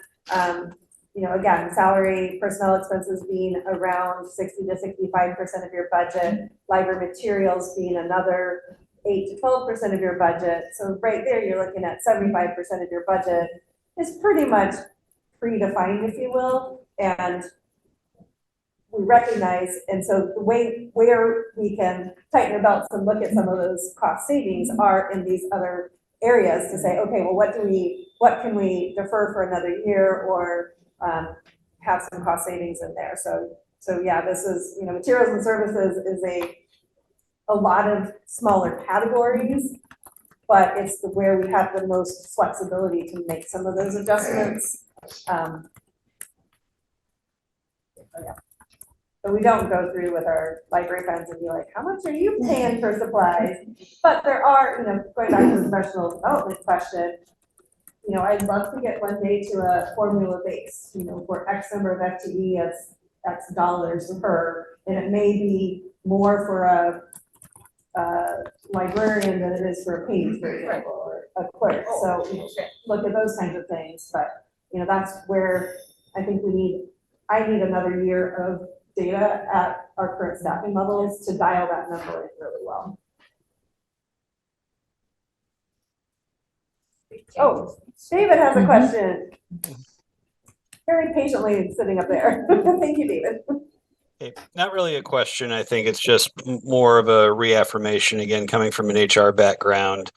The investment in employees, there's a lot of the soft costs about if you don't retain them, then what's the soft cost of backfilling that position and retraining, you know, training and replacement and that sort of thing. So the investments in things like professional development and plus the basic, you know, just the basic, you know, COLA and benefit increases, I think.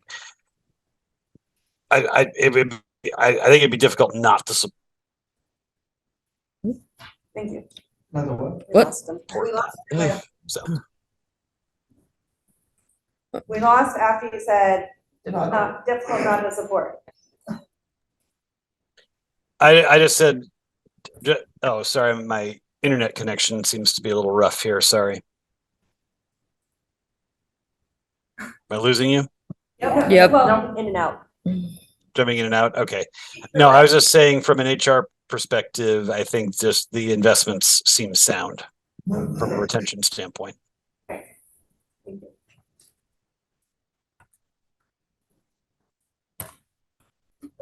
That I can't see.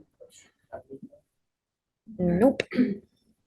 I guess I would just make kind of a general comment. I'm inclined to agree with Susan that I think the eventuality of needing to raise the mill rate is obviously there. I do share the concern that expressed by a lot of people about having employees with a clear view that the expenditure path we're on is not sustainable over the long term without some major change in some part of the equation. So, and I do feel a certain level of discomfort also with,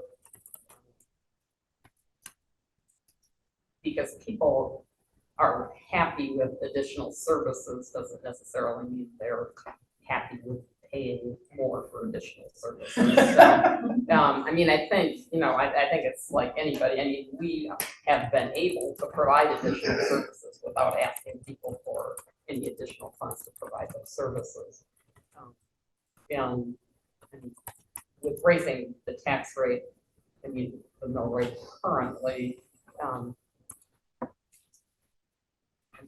is, you know, obviously some people are going to be unhappy about that, but looking further down the road, for the potential to have to raise additional money somehow,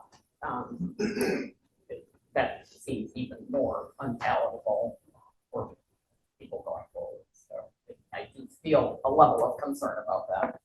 Your comment, just for someone to me, that's raising it this big jump once now, is it, I mean, if they have to be a lot of, I don't know, say a campaign that's really thoughtful and in your mind's responses, you know, if it passes, what, you know, budget passes as it is it better to just bite the bullet once, or then to go incremental and have people say every year, oh, you just raised it, you just raised it, you just raised it. You got to put that side of doing the incremental thing. When's it gonna stop, you know, whatever. Once we hit 60, it's gonna stop. Yeah, right. But I mean, it's Right, no, I agree with you, yeah, get over it and, you know. Again, I mean, those are some of the internal conversations we had, and clearly with the budget we're proposing to you, we decided ripping off the Band-Aid was our recommendation to you all. I disagree. No, I do. I think if we can get by this year, we do it. And then if next year we have the opportunity to raise it, we can do that or not do it based on our situation then.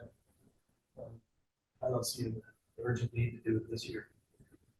I also think the further we get away from the expanded hours, the less people see that cause and effect in us increasing our collection rate.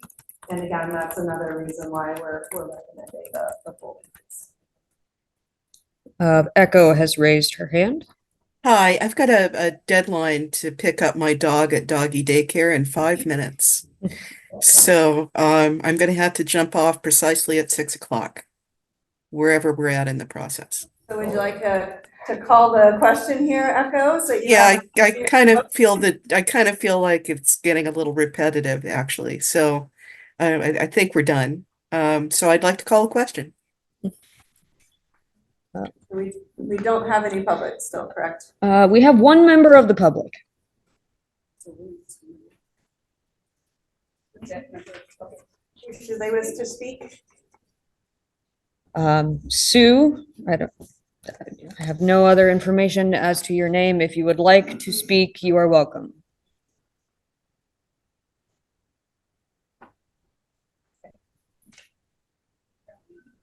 Apparently not. Thank you. We do have a couple of sample motions that, you know, we have two parts to the budget approval process. One is the approval of the budget, and the second is the approval of the collection rate. Guess I should have asked Artie to indicate her opinion, but I did not. Is there an order to that? I mean, don't we have to decide this collection rate before we?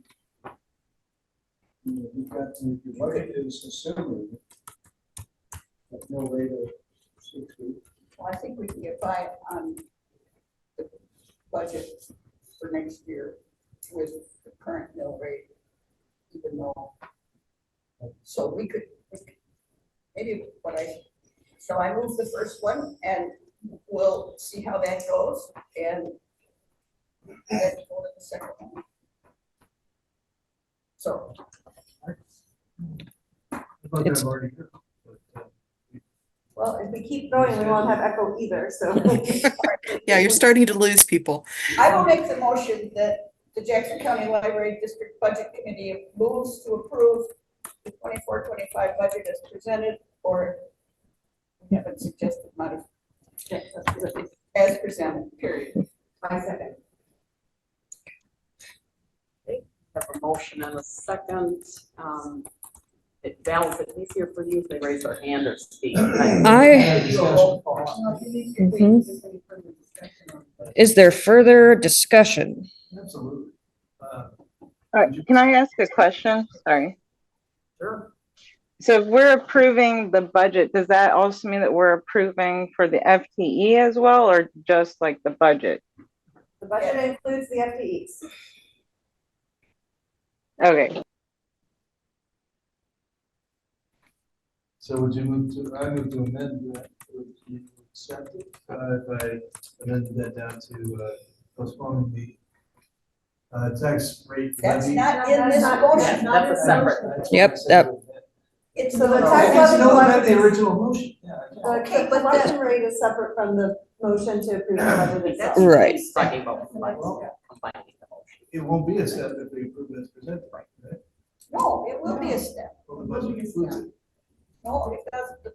My question is, well, would it include that? If we approve the budget as presented, doesn't that include the 608? What's the budget law on that? I think remember past years, it's been a two-step process. Yeah. two-step Correct. process and- We could- But they've always matched, so. Yeah, but I mean, it hasn't been much of a discussion, but it is still a two-step process. With the budget, and then you go to your collection rate. And the budget as presented then can be supported on the current rate. So Yes. For the current, for the proposed fiscal year.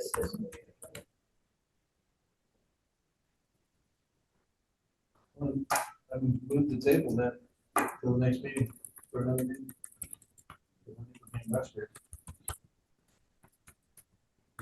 So the people are on board. What other information do you need between now and next? More discussion Wednesday? from people that haven't said anything yet, and Is there any, be back and forth. is there anyone who wishes to speak? Call the vote. I don't know how you deal with a motion to table. Parliamentarian. First requires a second. What we.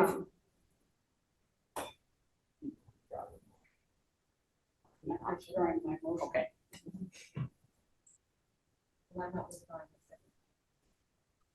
Is there other discussion needed? Or anybody have any other discussion that they want to put forward? I think the clarification of does approving the budget mean approving the expenses listed based on the 6% mill rate? It does require a second. Yes. So if there's no second to It has a table. second, it already has a second. Correct. There's no motion, there's no second motion. The table needs a second. Oh, I see.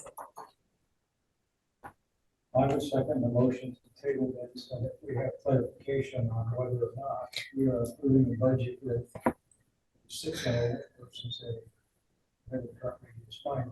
So would you like to just swap the order of approving or making these two motions? I mean, I do think that,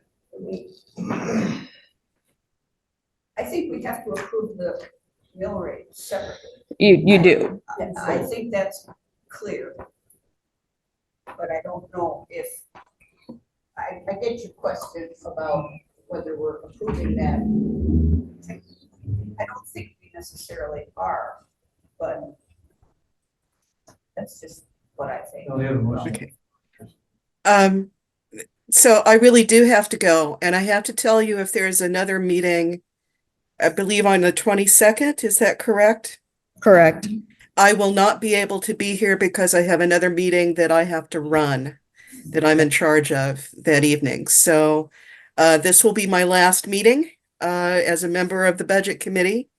And so I don't know what to tell you at this point, because if we can't conclude business today, I do have to leave and I can't be here next week.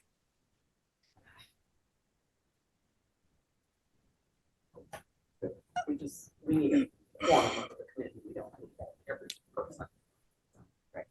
but so I mean, basically we're at an impasse because of a process.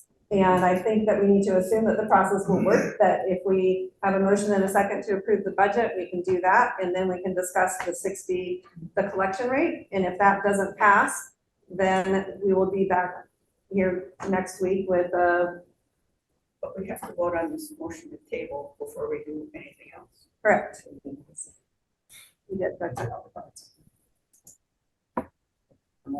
Table the whole conversation or your, Or, no, yeah, The table. Motion to The table. table. The motion that's on the floor, my motion, our motion. But that would require coming back in a week. well, My question. it could require a new motion. Yeah. An additional option. Well, I suppose that's true.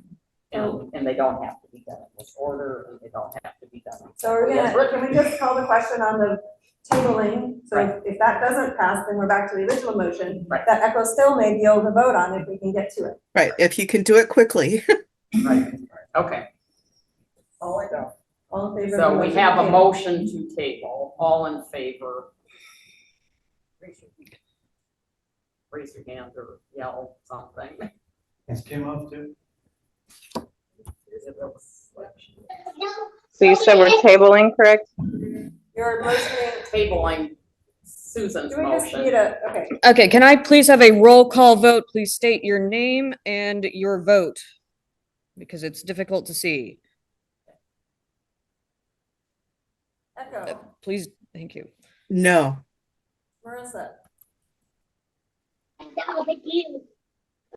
Sorry, so we're voting to table? Voting to we're table. voting to table the motion to approve the budget. What? Yes. Forgive me.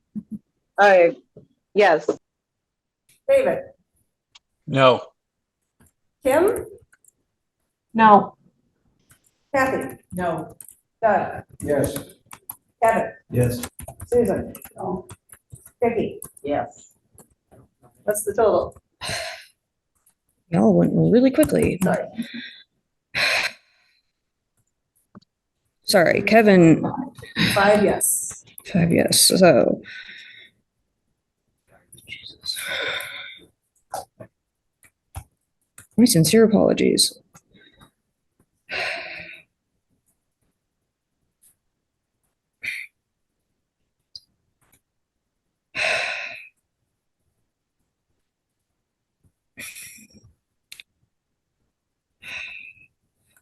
I am so sorry. Okay, Yes, and I have to go. please. I'm really sorry that I don't get to be part of making this decision this year. Because I can't be here next week, so I do apologize for that. It's the City of Ashland Committee on Homelessness, and I have to be there. So I wish you all luck, and it's been a learning experience over the last 3 years on the Budget Committee, and good luck to you all. Thanks, Echo. Okay.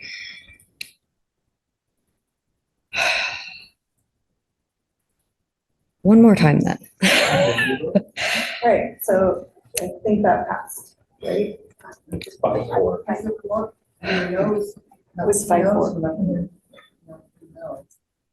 There's one for yes, I know that- there's in the room.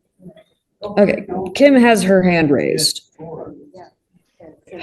Okay, in the event that we're meeting again, which I'm going to assume at this point, since it's after our allotted time, we most likely are. This has been tabled. Is it tabled for future amendment? Is it tabled? Oh, we still don't know? No. We need you to give your votes again. Well, so I am confused, Kim voted being no. that. So I, for, Yeses and nos did you get? so that is part of what I am confused about, given that one of the motions that was indicated was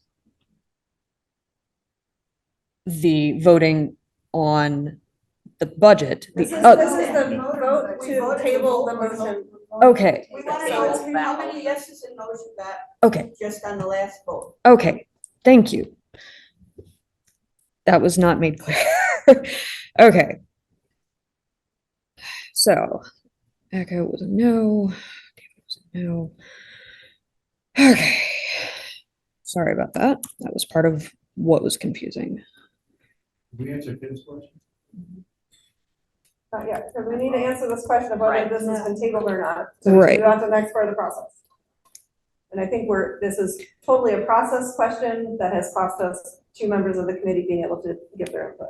And I apologize for not anticipating this as a question. Okay. 2. Marissa, what was your vote? Yeah. Yes. I had said yes, but I guess I was also a little confused as to why we just don't continue deliberating, or just too many people were bailing. Because we have a motion to table and we have to deal with that first. Which doesn't preclude more discussion, another motion. It's just Yeah. it's dealing just- with we rushed the it. process at hand. Do you, Call the question. You already do you have the yeses and no?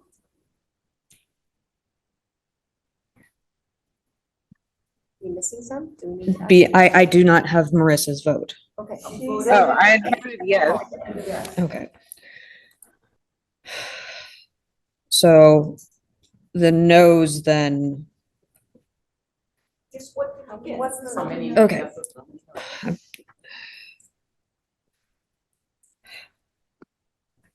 I'm so sorry. 5 and 4, I think. That is, 5 Thank noes you. and 4 yeses. 5 no's and 4 yeses. yes.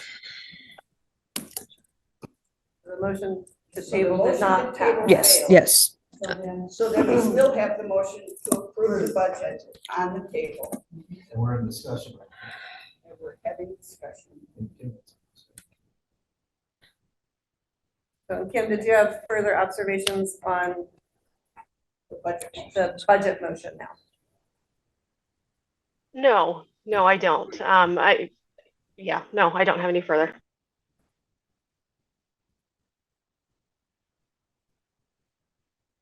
If you want to ask about a friendly amendment. No, I'd like to just proceed with a vote, and then we'll know if we need to make modifications or move forward. All right, I think Susan's question was to Kevin. all right. Right. We'll just leave it the way it is. I think I think it's unclear, actually, Yes. as to whether, so I would be willing to amend the motion, and perhaps my second would accept it as a friendly amendment to. Well, so let me back up here. So, because I Let's let her think, finish her vote. Well, how would we change that to, Do they have to be separate motions? well, I so guess let me is the put it this way though. Okay, so if the budget is approved as presented, and then the mill levy collection rate is not Fails. approved as presented, then that would impact the resources section of the budget. Correct? so we should switch the order and do the mill rate first. If it's only going, so my understanding is if it would only impact the resources part of the budget, and you would approve the expenditures regardless of the collection rate, the order may not matter as much. I think it matters. I It don't, matters I to don't me. think it may not matter as much, doesn't get us Yeah. there. I don't think. So you can withdraw your motion, and then you were gonna say something. Well,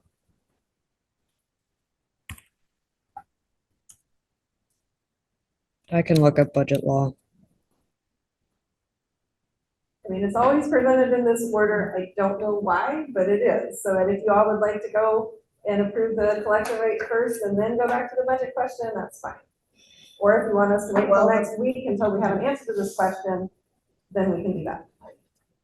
Just have a comment, what you're saying.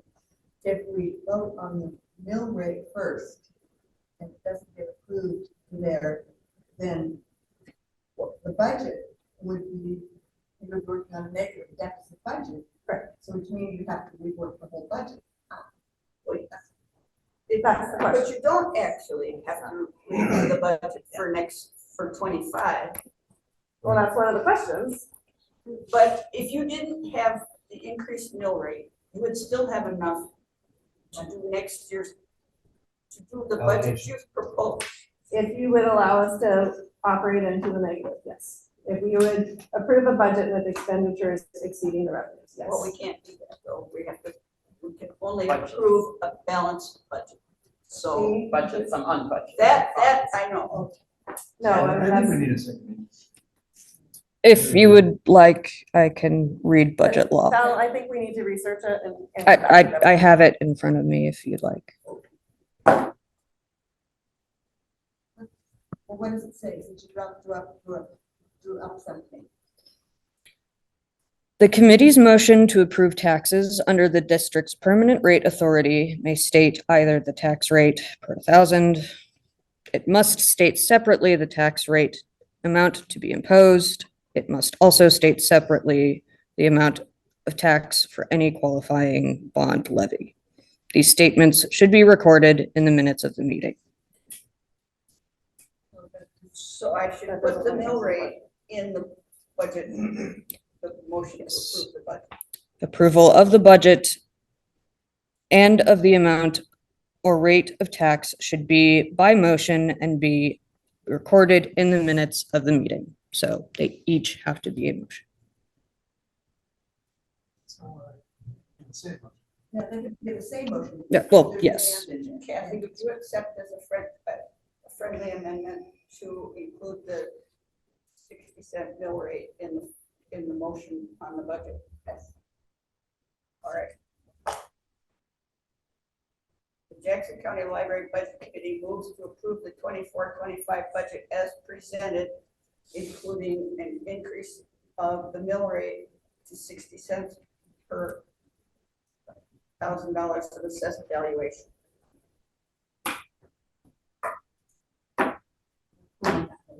Still second. Second, all right.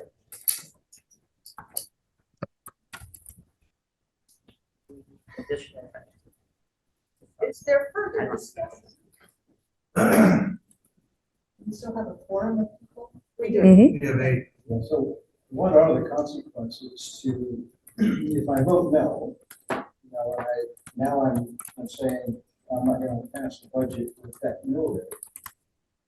What are the consequences if you don't get that mill rate? What happens to your budget?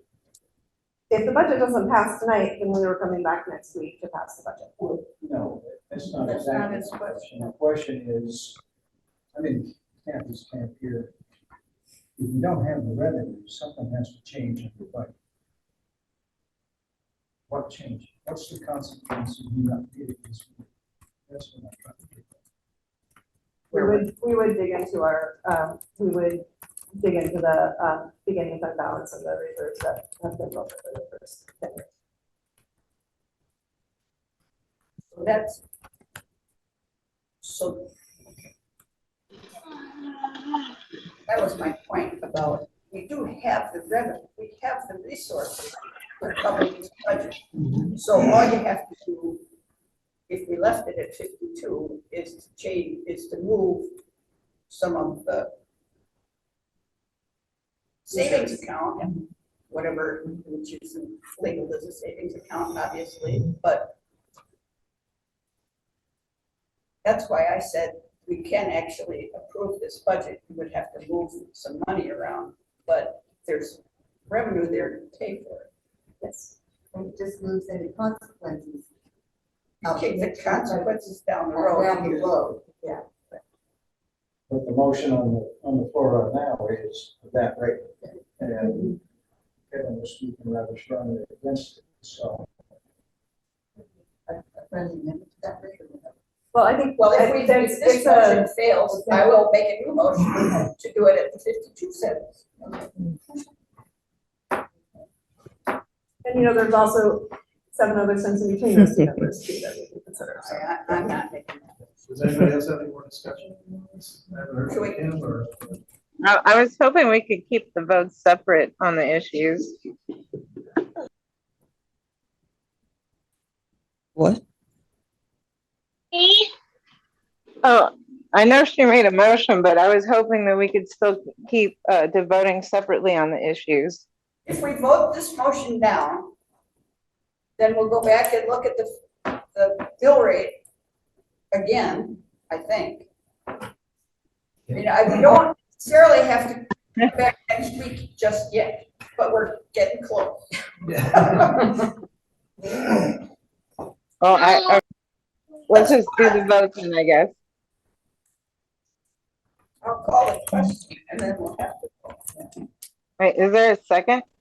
Yes, Kathy, I second it, but you don't have to have a second or calling question.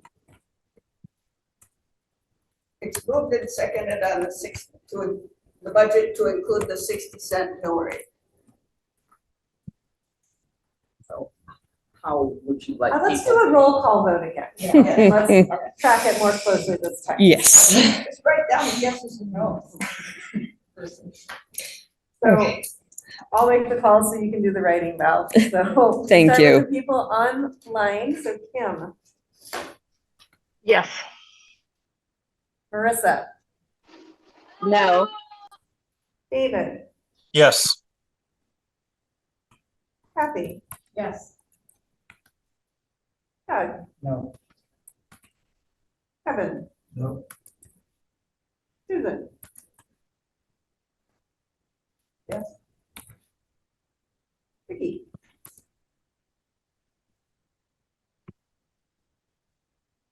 No.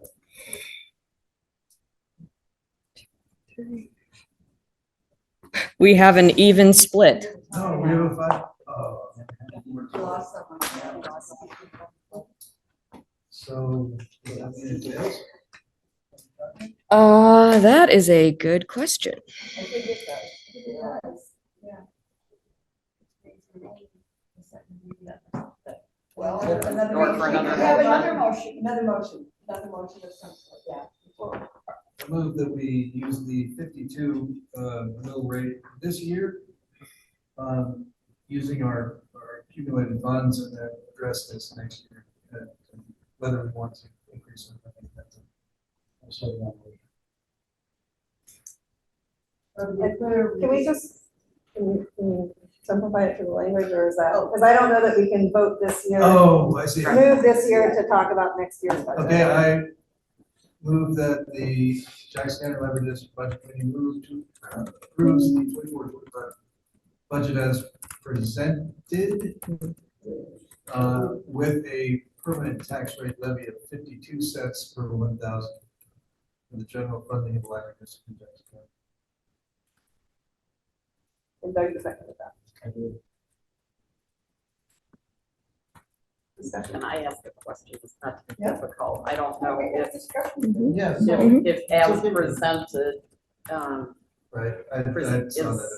sort of a problem. Well, the budget is not the levy, right? So the budget would be as presented, the 52 cents. And she would have to use. she would have to I mean, use- this is the same question we had the other way. Yes, We it said is. no, The- so the it's like, Right, why is No, it? no, the question I think that remains on this one is, do you have to, just moving the money from our savings account into this budget, does that require a budget amendment, or is that something you can do without a budget amendment? No, I mean, There's it's- only it's- certain things, there's certain changes that are required by law to be approved as a budget amendment, but there's plenty of moving money around that can be done without a budget amendment, and I don't know what categories are. Well, so it's, I mean, it's in our beginning fund balance. Right now, it's all in our general fund. So there's- it's there, so it's in the general fund? Right. Well, then, so we can approve it this way. I think. As it's presented is coming from the levy, not from those funds. So you can say as presented. I don't think it's. Did Very I term. take out the The term opposite. as- Because that's. But the budget as presented can be changed without a budget amendment. Well, so it could In be certain as ways. modified instead of as presented. Because the modification would be the question. Or to restate the motion, or can we just remove that as presented? and Or change y'all it just to want to the meet motion? again next week and let us answer all these questions. So you could you could ask Doug if Okay. approve a friendly amendment, to change that word. So you could friendly amendment change from as presented to as modified. Can you specify what the modification is then? Like, As did- modified. That, okay, that makes sense. And I think you can amend, I think you can move that money around without official budget amendment. But the budget hasn't been approved or adopted yet. Right, but assuming we approve this, we can move money that's in the general fund. It will change the amount of money in the general fund. It's Then the there, so deficit. you can get through this year without doing the budget amendment, I believe. But I'm, well, I mean, council for the well, that's not, district, so so it that- doesn't cripple doing this vote at this point. Okay. Yes. Any more questions or discussion? I know everybody would like to get this voted on, get moving. We do have a motion in a second to approve the budget as modified with a tax rate levy of 0.52 per 1,000, just to restate it so people are clear what they're voting for. So this one, I guess we'll do another roll call since Yep. hopefully we still got all the people that were here. Yep. All right, Kim. I vote no, and I'd like to continue separating the at the levy rate for the purposes of this vote, moving forward. Okay. Marissa, No. David, Nope. Kathy, No. Doug, Yes. Kevin, Yes. Vicky, Yes. and Susan. because they don't get the vote. I wrote your names down the wrong order.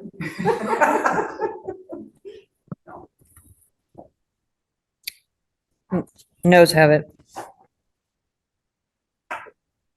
So would I anybody think- like to make a motion just on the mill levy so we can move forward, or guide us on what we can present and bring back to you next week so that we can move forward with the approval of a budget? I think that's really, Yeah, can I make a motion, and it would just be that second portion, that we approve the permanent tax rate levy of 60 cents per thousand for the general funding? that's the same as the first. Yeah. No, it's not. Oh, without without the combination of the budget as presented, Okay, just the levy. I'll second. Give me 1 second. I am going to just copy and paste the roll call. And I will go ahead and just call the order that I have things written down. you didn't like the way I did it? I have people in a slightly different order Okay, go because for they it. were on a slightly different order in my screen. Go for it. We still have that discussion.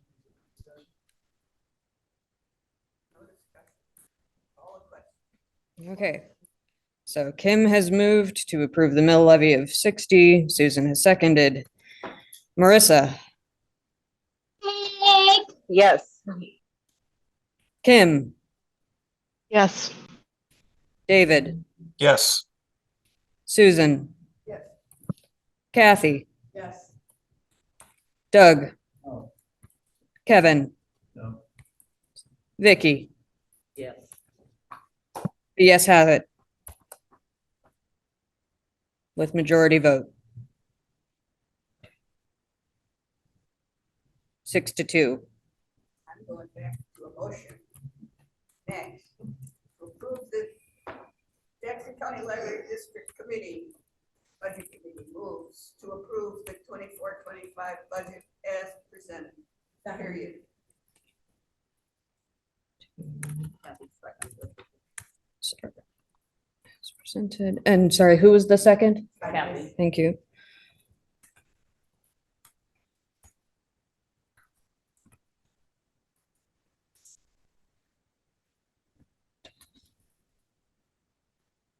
And roll call vote once again. discussion or questions? Repeating, any discussion or question following the motion to approve the budget as presented? Call for question.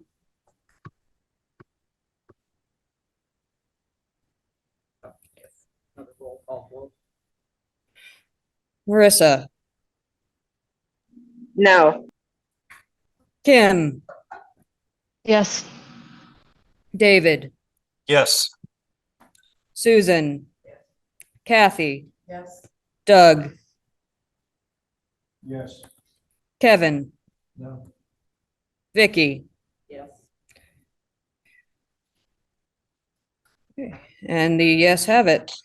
Again, 6-2.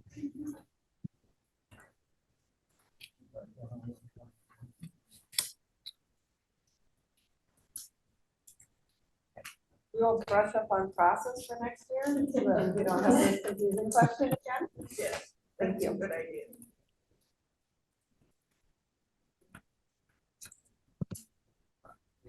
Probably won't. be Okay. Next year. Okay.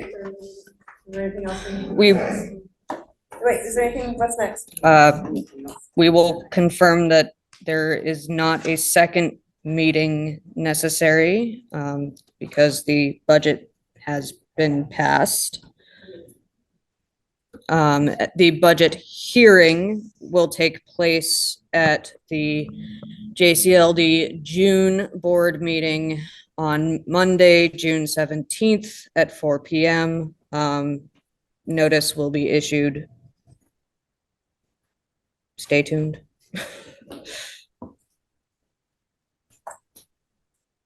And Vicky, if you would please adjourn the meeting.